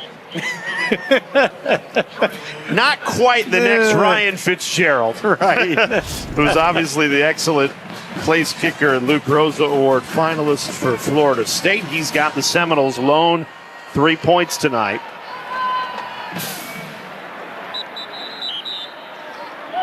Midway through this third quarter, Florida State about to get the ball back, trailing by 2 touchdowns. Here's a look at next weekend's ABC College football slate.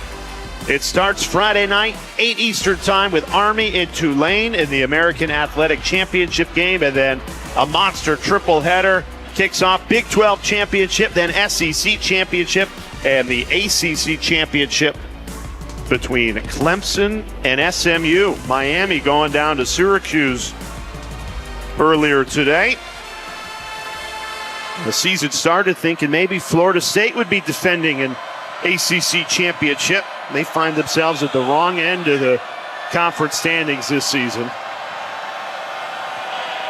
Kromenhoek's been on the run all night. Did he get the ball off in time? Miles Graham was hot in pursuit. And I think Kromenhoek has done a pretty good job tonight. He's just not getting much help from his protection. You're a young quarterback and you don't have a ton of college football experience. And those bullets are flying as fast as they are out on that field tonight. It just makes it tough. Again, you can point to a lot of deficiencies in this Seminole team this year, but I think the offensive line play has been one of the center things that has contributed to this team not having the kind of year they want. Running the ball on 2nd and 10. Good cut there. Samuel Singleton. First down, Florida State on a gain of 15. That's Singleton's first carry of the night. And as soon as I say that about the offensive line, they open up a nice hole. That was a good job. And that's what's frustrating. It's like, look at that. I mean, they got guys on the second level, and that's what can be frustrating if you're a Seminole fan. You're saying, look, you've shown you can do it.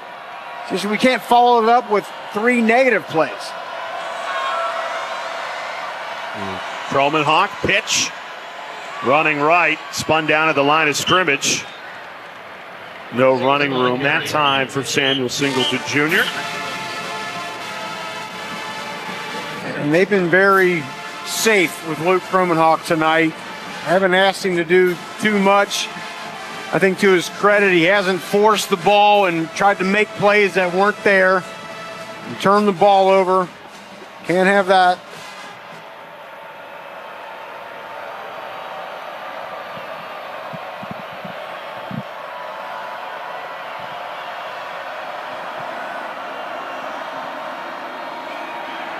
Kromenhoek turns around, finds Cam Davis. First down, Florida State into Gators territory.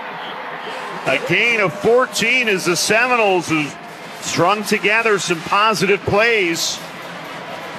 And I like that. Good misdirection there. You got to play in a fast defense, get them to flow one way and come back the other way. Nice throw and catch by Cam Davis. Low snap. Kromenhoek fields it well, throws. Nearly intercepted. Triquez Bridges stepped in front of that pass from the true freshman. Second time tonight. He's had a chance of a pick and has settled for a pass breakup. Yeah, here's that last play here. You're going to get coming to the left, and you see all those white jerseys start to come that way, and then you circle back around with the screen to Cam Davis. That's a well-designed play.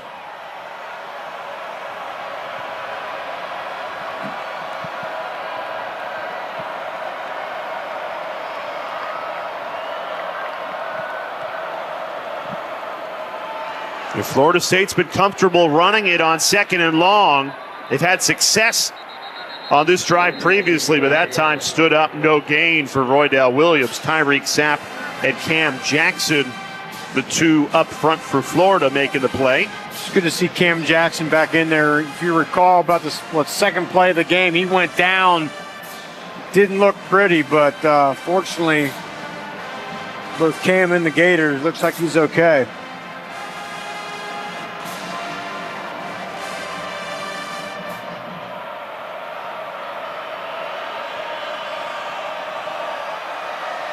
Third and 10 for Florida State. Lawrence Toafili back into the game in motion.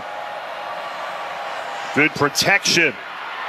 Toafili bobbles it, then gathers, breaks a tackle for a Florida State first down. How about the fight from the fifth-year senior to keep the drive alive? Great job all around by Florida State. Florida brings just 4, but a nice pocket created by the offensive line. Kromenhoek finding Lawrence Toafili. And they're, I think, their best offensive weapon for the first down. First and 10 to the Gators 33. Eighth play of this Seminoles drive. They run it with Roydell Williams. He is stuffed again.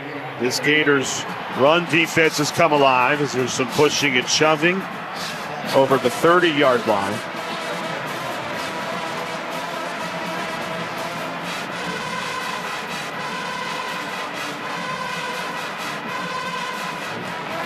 Some bad dudes on that Florida defensive front. Tyreek Sapp, Caleb Banks, Cam Jackson, Jack Pyburn's had a nice game from the linebacker position.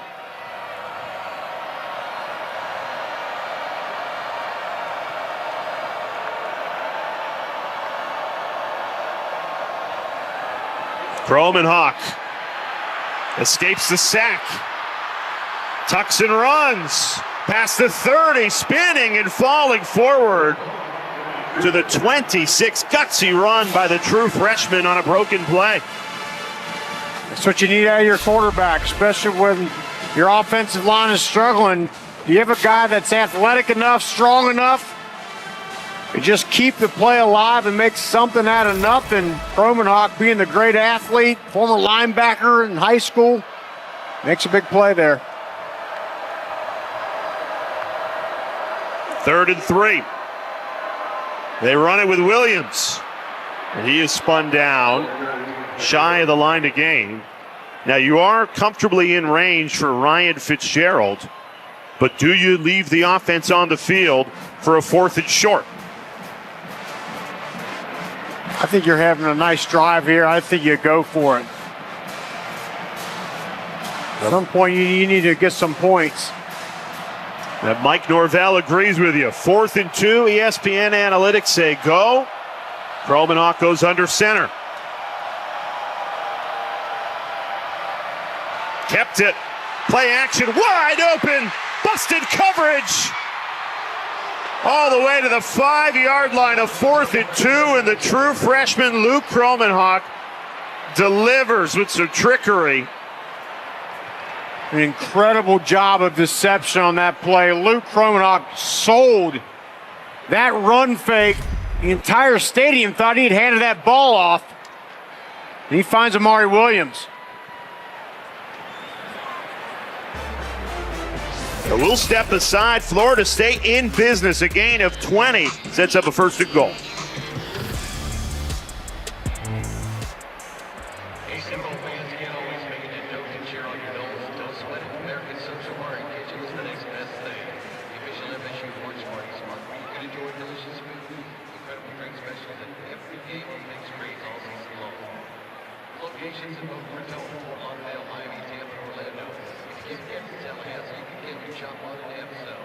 Limping off, his teammates coming over after the freshman made a spectacular play on 4th and 2. And it sets up Florida State at the 5-yard line. And Rocky, imagine the Seminoles are going to take 4 shots if they need to punch this thing in and make it a 1-touchdown game. No doubt. This is 4-down territory here. In the best position of the night to put 6 points on the board. Florida State, this is positive. You're finding ways to hang around here. And then this. Fumble on the pitch. Cam Davis couldn't handle it, and it's Florida football. Disastrous for Florida State. They have it inside the 5. Davis couldn't handle the freshman-to-freshman toss, and George Gums Jr. takes it away for the Gators. I don't know if I've ever seen a team more snake-bitten than Florida State. They're knocking on the door. They got all the momentum and just a simple toss play. It's unconscionable how they can have these turnovers and these things happen at the worst possible time. I mean, they are absolutely in this football game inside the 5-yard line and have another turnover. The 4th Florida State turnover on the night. 3 fumbles and the muffed punt. They had 4 turnovers, and Florida's only ahead by 14 points.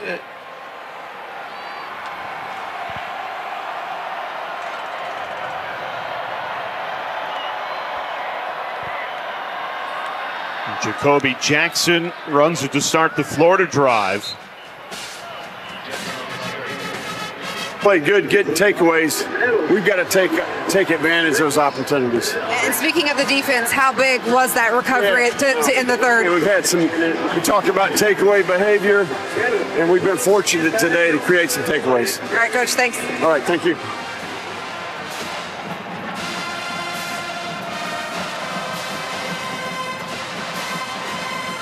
We got to give credit to this Florida State defense. Have just been put in some bad situations. The 4 turnovers by the Seminole offense and special teams put them in some bad spots. They've been good on 3rd down, getting this Gators offense off the field. Just 2 of 9 before this pickup by Florida. Lagway had plenty of time in the pocket, found fellow freshman Tank Hawkins to move the chains.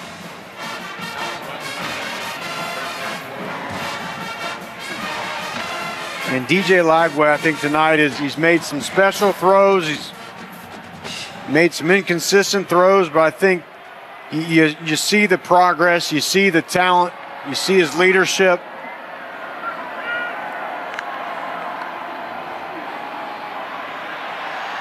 Nice hole opens up there. Jacoby Jackson runs through it. A gain of 8.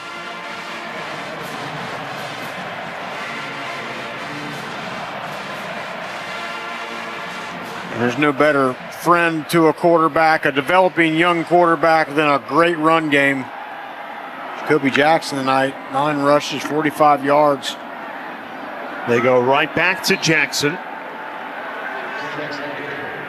So Florida certainly not as sharp tonight as they have been the last 2 weeks when they've knocked off ranked opponents. Let's take a look at this week's college football playoff rankings brought to you by Capital One. Ole Miss fell out of the top 12 because of that loss to Florida.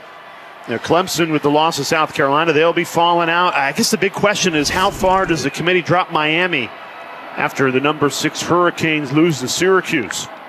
Where does Notre Dame go to after a big win at USC? Look at this. Big hole opens up. Montrell Johnson, he's gone. Touchdown, Florida. 65-yard scamper for Montrell Johnson Jr.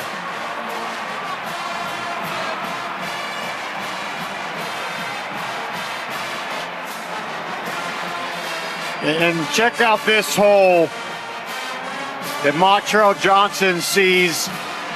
And this Florida offensive line just been hammering away at this FSU defense. Look, that's right up the pipe, right in the A-gap. You get Aiden Mizell, the wide receiver, with a nice block downfield. And you feel like it was just a matter of time. This Florida State defensive front was doing a good job all night, but sooner or later, they just started to break away from it. And with that run, Montrell Johnson Jr. goes over 3,000 career rushing yards for a running back that's been so good for Billy Napier. Started at Louisiana, finishing here at Florida.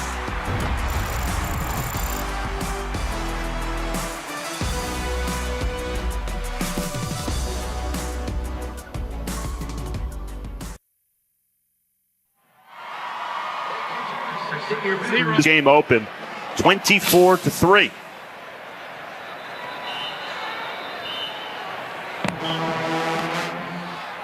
Get 50% off your first year of Target Circle 360 membership with unlimited same-day delivery.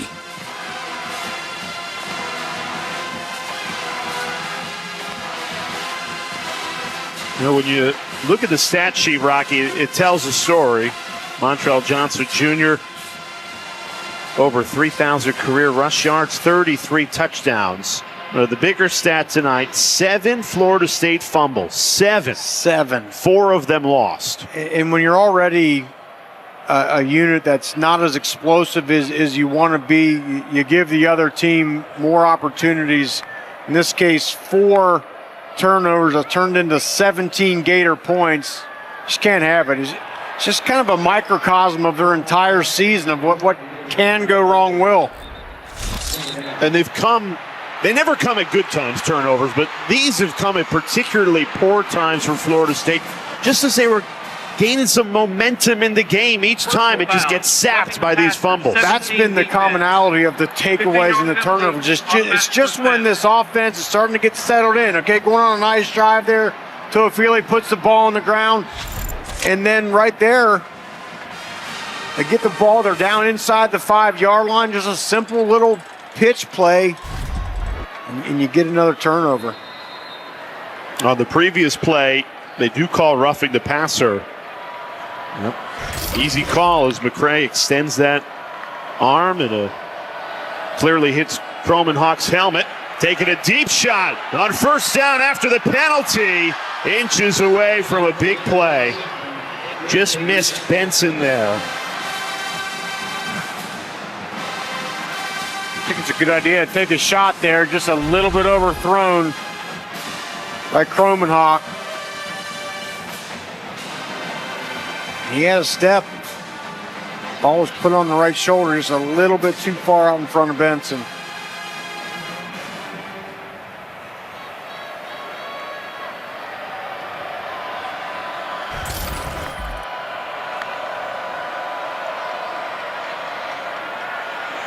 Croman-Hawk in trouble again, checks it down.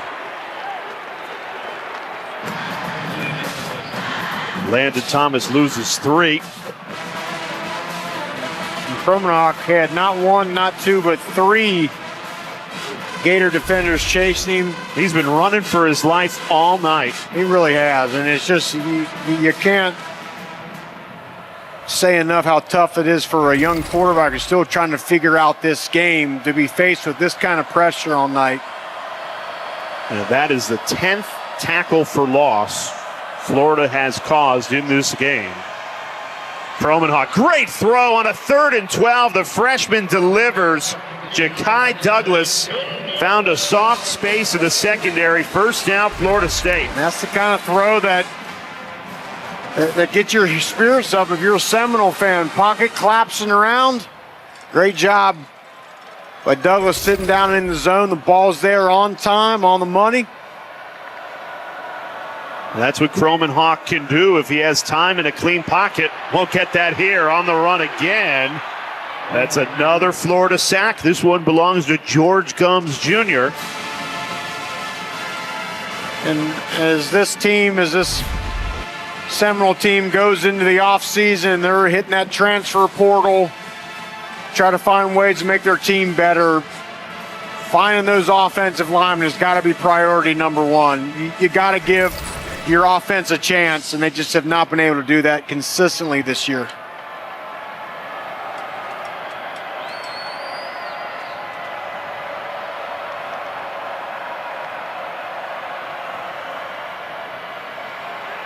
Roydell Williams, flag comes in. As it stands, another tackle for loss. George Gumbs has been a monster on this possession for Florida.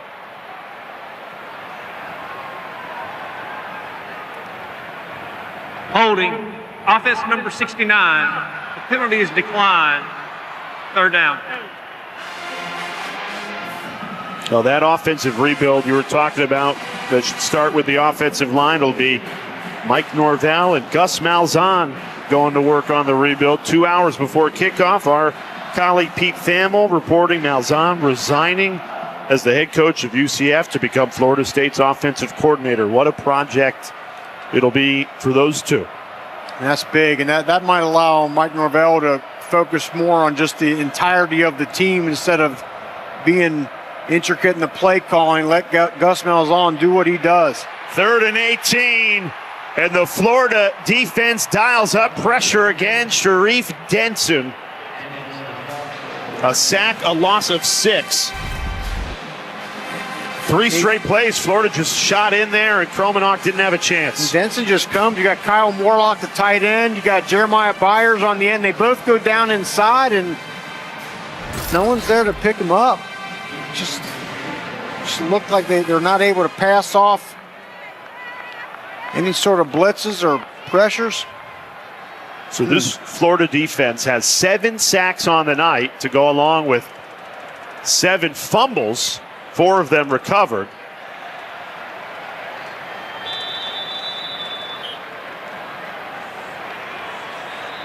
Gators with a 3-touchdown lead. They'll get the ball back on the other side.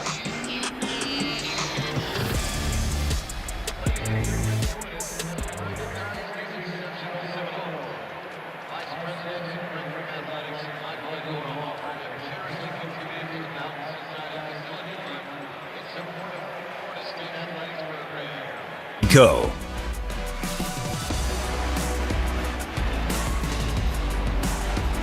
Now the Florida defense has been relentless tonight. 7 sacks, 4 fumbles recovered.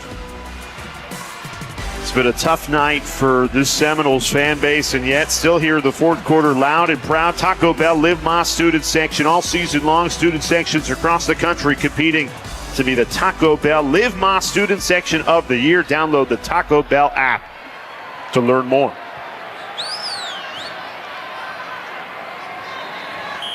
Rocky Boyman, Jay Alter with you. Ashley Stroline down on the sideline for a Florida State team that a year ago, 13 wins, preseason top 10 coming into this season. And those 3 early losses, you got the indication, okay, they're not going to be top 10. I don't think anybody could have predicted it would result in 10 losses on the year, as they're under 9 minutes away from that fate.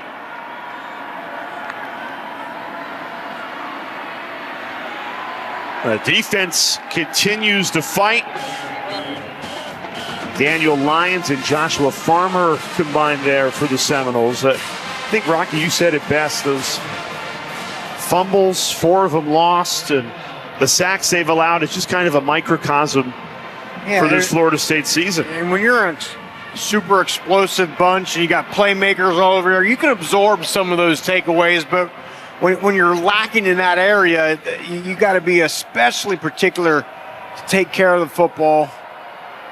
It just hasn't happened for Florida State tonight. The 3rd and 11 for Lagway, who finds Marcus Burke. Billy Napier's said it to Ashley a couple of times, once at halftime and once at the end of the 3rd quarter. This offense really hasn't gotten in rhythm for Florida, and yet they're up by 3 touchdowns. You can credit a Florida State defense. They've been put in torturous situations tonight because of the fumbles, and they continue to answer the bell. And that's what Seminole fans at home right now watching this game are saying. You know, you take away, you get half of those turnovers, you're kind of in this game, and just hasn't happened. And it's just come at the worst opportunity, the worst times tonight for Florida State. The Seminoles with the ball back, 7:19 remaining in this 4th quarter.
Thank you, Kevin. So we could have 4 Power Conference champions win a conference that they weren't playing in a year ago.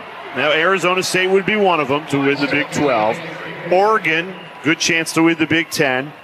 Texas, assuming they hold on to this 17-0 lead against Texas A&M, could beat Georgia, win the SEC, and then SMU could win the ACC. It's wild. Yeah, SMU in the American Conference last year, not possibly to win the ACC. Texas in the Big 12, now in the SEC. It's wild. Well, welcome to college football in the year 2024. Croman Hawk on the run like he's been all night. It's been a year, Jay, for a variety of reasons. There's just really not any dominant team. You know, maybe you could say Oregon's been that team, but in years past, there's usually about 3 teams that are just head and shoulders above everyone else. Hasn't been the case, but the parity has been fantastic if you're a college football fan. And with 12 teams getting in this year, there's just so much uncertainty surrounding who those teams are going to be. Obviously, the 5 highest ranked conference champions getting that auto berth. You'll have a pretty good idea a week from now who those teams would be. And you could have a team like Boise State who's in a good position to get that first round bye, being one of the highest 4 ranked conference champions. Who could have predicted that before the season started? Yeah, well, that's the thing, Jay, is you look at some of the preseason projections, and I can't recall one of them that's going to look like this one's likely to end up. Again, that's part of the fun. It's why you enjoy watching these games, watching your favorite team from week to week. Croman Hawk escapes left. He's taken down behind the line once again. 8th sack of the night for Florida, and that ties a record for most sacks in this rivalry game. And Luke Croman's got to get rid of this ball, though. I understand he's not had a ton of protection here, but at some point, get rid of that football instead of taking another sack. And 8 sacks for a Florida defense is the most in the Billy Napier era, as the Florida head coach is under 5 minutes and 30 seconds away from beating Florida State for the first time in his tenure. Ball is caught by Ja'Kai Douglas. Florida State first down. It's been talked about a lot, Rocky, really in the last 3 weeks, but Billy Napier, he looked left for dead in September. The turnaround that he has engineered, that he's going to finish this regular season on a 3-game winning streak. Wins against LSU, Ole Miss, and now here Florida State on the road. Well, to your point, Jay, early season they get 2 double-digit losses, 1 to Miami, 1 to Texas A&M. Got an offense that was inefficient, defense that had kind of lost its way. By all accounts, Billy Napier it was all but certain he was going to be gone. And when then the turnaround came, DJ Lagway takes over at quarterback. That was a huge part of it. They circled the wagons during that bye week. And it's just kind of a credit to, you got to let things play out sometime. You know Billy Napier's a good coach. Just kind of let things play out. And I think that patience has really been rewarding the Gator fans. Speaking with Shamar James, junior linebacker for Billy Napier, he said there was a ton of fight in the locker room. They heard the outside noise that Coach Napier was in trouble, and they rallied behind their head coach. They fought for him, was the words James used, and now resulted into wins on the football field. And I think the exclamation mark has been the last 3 weeks, beating really good LSU and Ole Miss teams, and you come to Tallahassee and lead by 3 touchdowns here with less than 5 minutes in it. Croman Hawk in trouble. Down he goes again. Flag flies in. As it stands, 9th sack of the night for Billy Napier's defense. Billy Napier's an offensive guy, but he has got to be really happy with his defense here tonight, and especially this past month. Holding, defense number 7. 10-yard penalty, automatic first down. That negates the sack. Wow.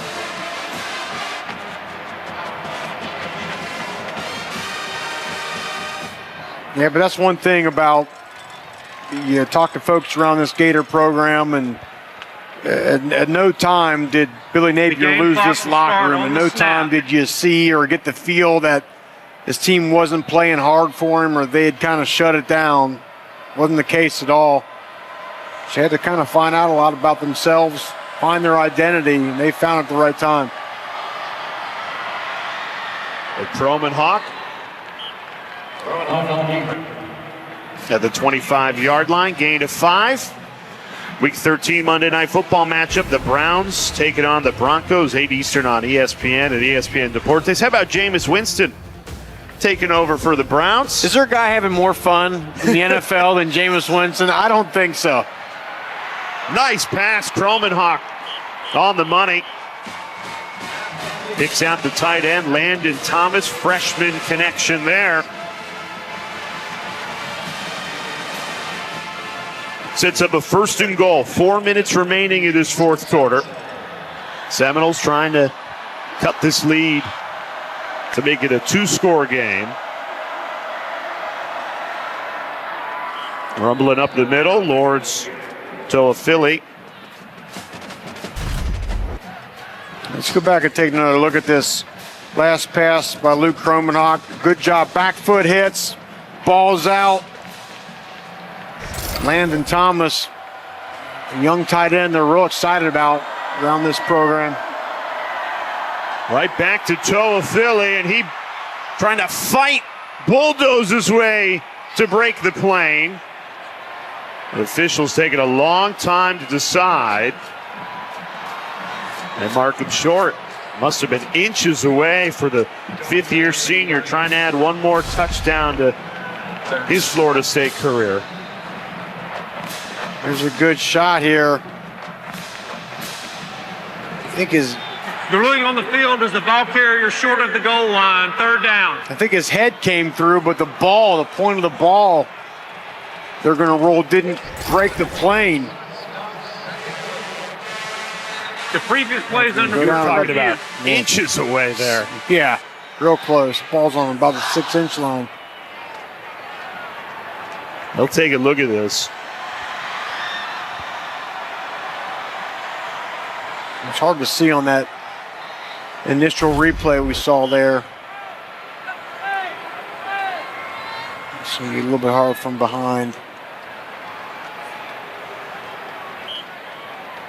There's certainly not indisputable video evidence there from that angle.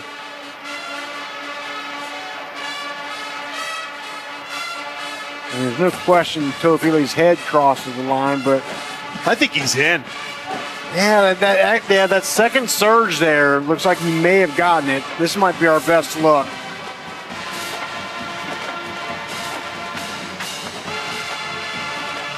With TJ Ferguson, the left guard, blocking your look, but I think that's a touchdown. And that second look right there looks like it. Second little effort he had there. Looks like that point that ball might have crossed.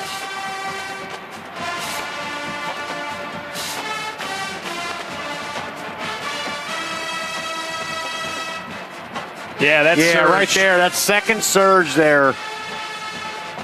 Even though that angle is not right down the line, I think that you could make the argument certainly that ball breaks the plane.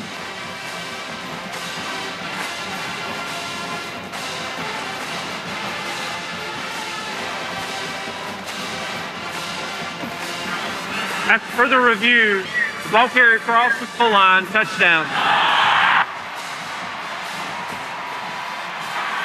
Please reset the game clock to 3 minutes, 18 seconds. So Lawrence Toafili adds another touchdown to his terrific 5-year career here in Tallahassee. Well, you're right about that, Jay. I mean, coming into this game over 1,800 career yards. He's had a fantastic career with the Seminoles.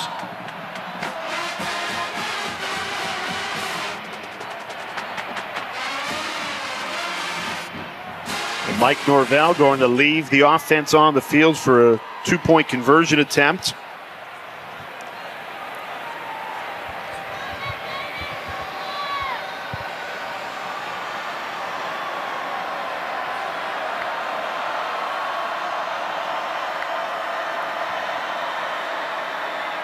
Rolling right, now looking back left. Wide open. 2-point try is good. Croman Hawk put it right on the money to Landon Thomas. Those two freshmen connected to set up the touchdown run. That was a great job. It's one of those plays where if they were playing man-to-man, the ball would have gone to the right. Playing zone, they get Landon Thomas just sneaking out of the back there on that backside. Everybody's eyeballs on defense going to their left with that motion. Landon Thomas coming back the other side.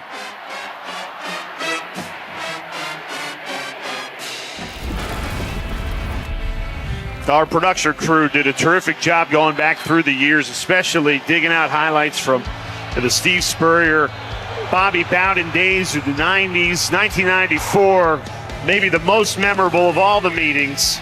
Top 7 matchup. Florida went up 31-3.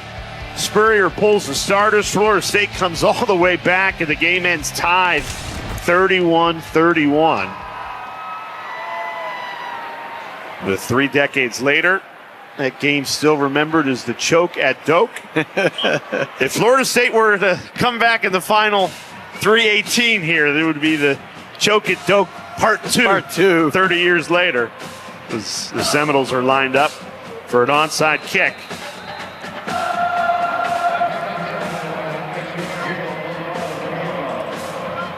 Max Cimento lined up there with Ryan Fitzgerald. It's Fitzgerald who was the one to kick it, but this play is blown dead. Before the kick, timeout, Florida. Their first of the half, 30-second timeout. I bet Billy Napier wanted to get a look at that. And it was great timing with the timeout because you saw what the plan was to go with that little sneak pooch right in front. Gives us a chance to check into the studio. Kevin Connors, what do you got?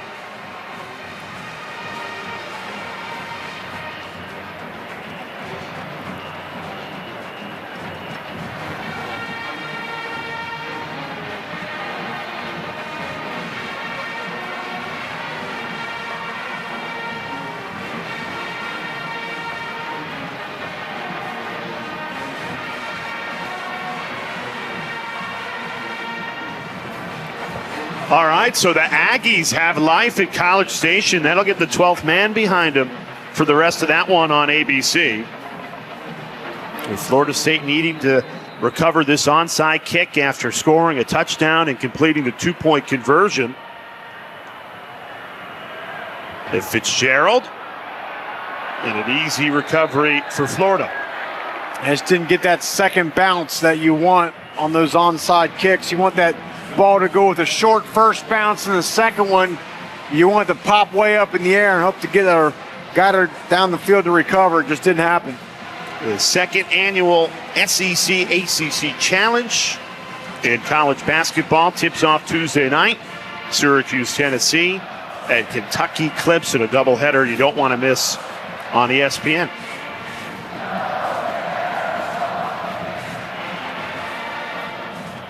Still, in a way, rivalry week can bring you a couple SEC, ACC Challenge games on the football field. How about Georgia Tech giving Georgia everything they could muster last night? It was incredible.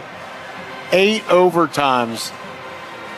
I think that's a game folks are going to remember for a long, long time.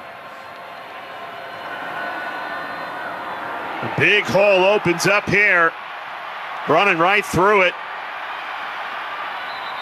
Jaden Baugh, your freshman, has had limited carries. That's only his 8th of the night, but he takes it for a gain of 27. As Florida State defense, as you can tell, they're just worn down at this point in the game.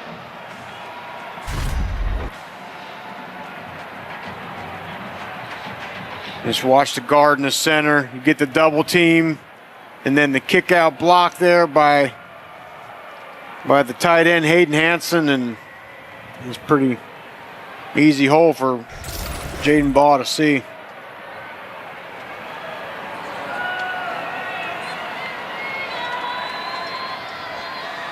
Right back to Baugh, breaks a tackle, cuts at the 15, down just shy of the 10. Another first down run for Jaden Baugh.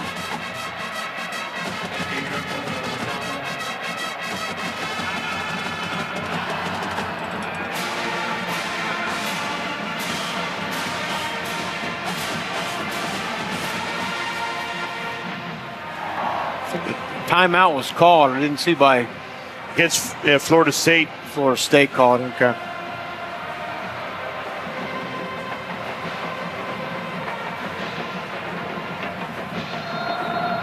With 2:20 left remaining in this one. Florida on their way to a third straight win. They'll have a chance to win a 7th game of the year at their bowl game. And for DJ Lagway, maybe not as explosive of a night, certainly as he had last week in that great win against Ole Miss, but he made some good throws, some special throws when he had to. 13 of 21, 125. Did have the interception that we talked about earlier. I'm not sure was his fault.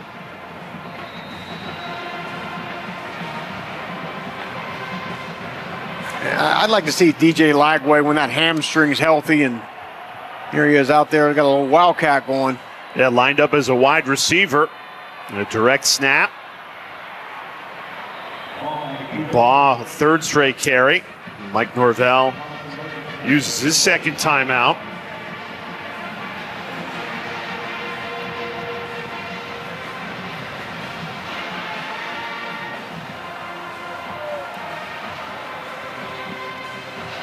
So it's Lagway and Florida try and punch it another score here. The story of the day has got to be this Gators defense, right? Yeah, they've been after Luke Kromenhoek and this Florida State offense early and often tonight.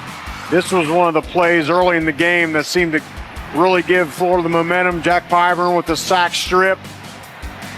I mean, it's just Gator after Gator getting involved on it. Cam Jackson with a big night. All in total, Jay, 8 sacks, 14 TFLs, and 4 turnovers. That is a stat line that this defense is going to be pounding their chest about for a long time. That's an incredible job.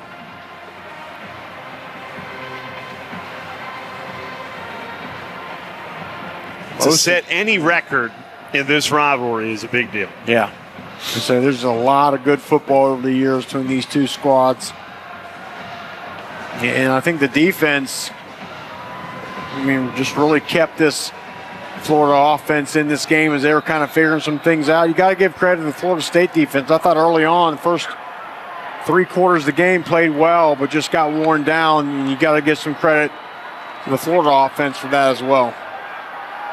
They keep it with the freshman Baugh.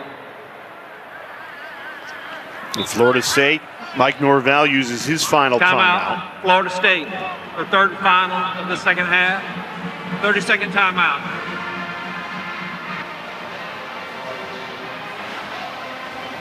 The third and goal upcoming. And we just talked about the SEC ACC Challenge this week for basketball. Tuesday on ACC Network, South Carolina and Boston College, and Ole Miss and Louisville. And that doubleheader.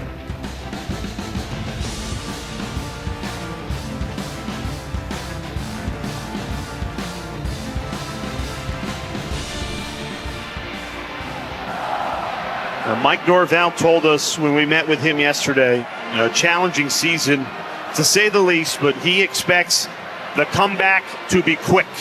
And with the transfer portal, you can do it in a single offseason.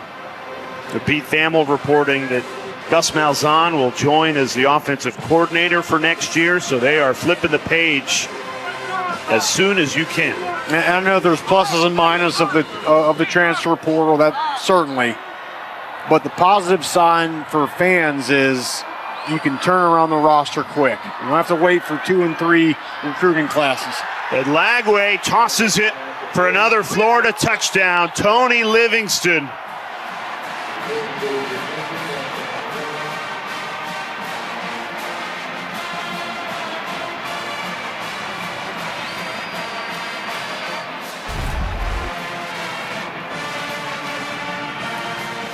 We thought we might see the tight ends get a little bit more involved tonight, and finally here late in the fourth quarter it happens. Tony Livingston, big tight end. Nice throw by DJ Lagway.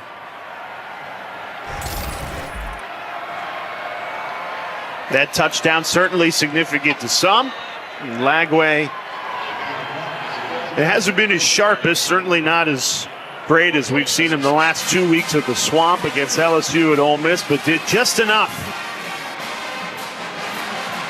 as Florida extends this lead to 20.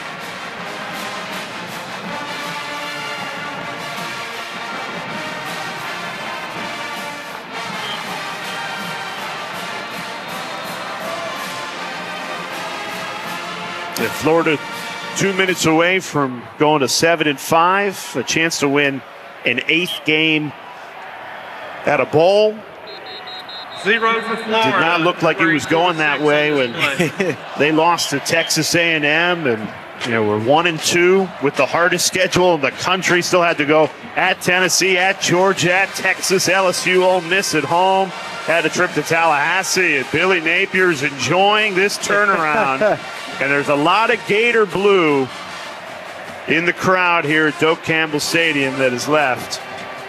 Everyone getting their chomps in.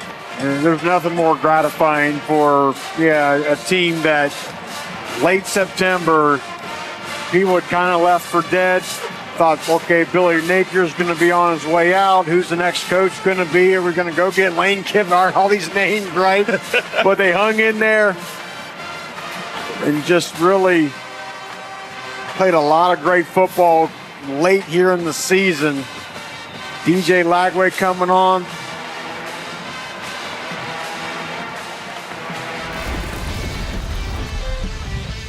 All right, as long as Florida fans are in the mood and chomping, we'll throw it back to 1997. #1 Florida State.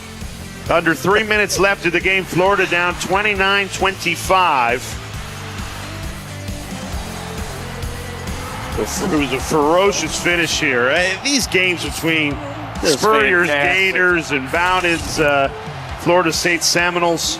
Young Steve Spurrier, Bobby Bowden, just legends of the game.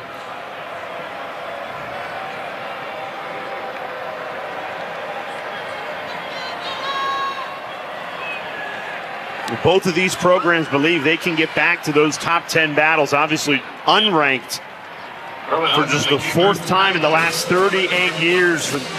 Billy Napier less than 2 minutes away from knocking off the Seminoles for the first time.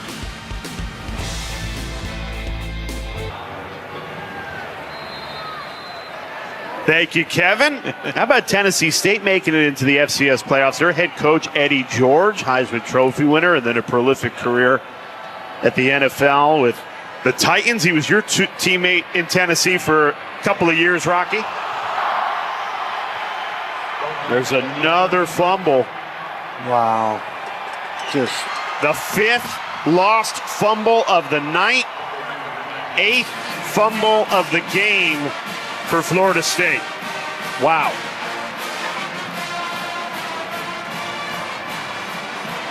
Yeah, this unfortunately has just been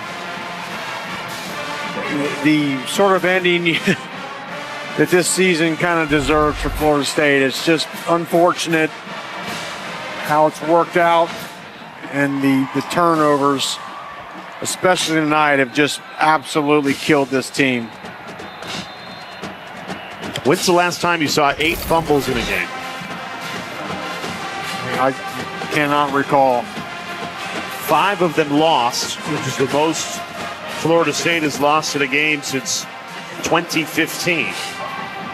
And of all the things that go into the quarterback position, Luke Kromenhoek and get an opportunity next year to be the leader of this team. And above all the things that go into playing the quarterback position, taking care of the football is priority #1.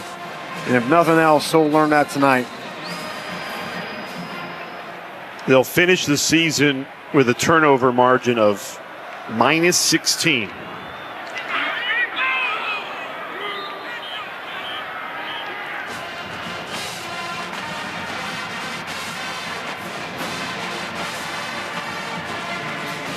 Aiden Warner coming in to finish this game for Florida.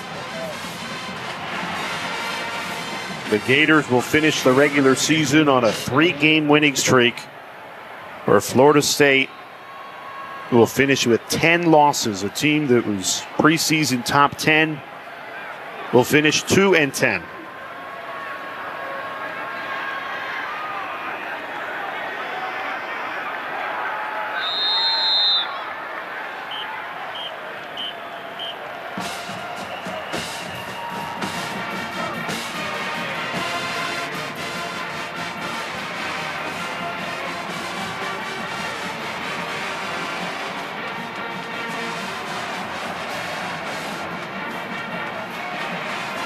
A Florida team that'll feel really good about themselves the way they turned this season around. It's always such a positive thing to finish on the upswing. It just springboards you into that next season, gives the positive vibes.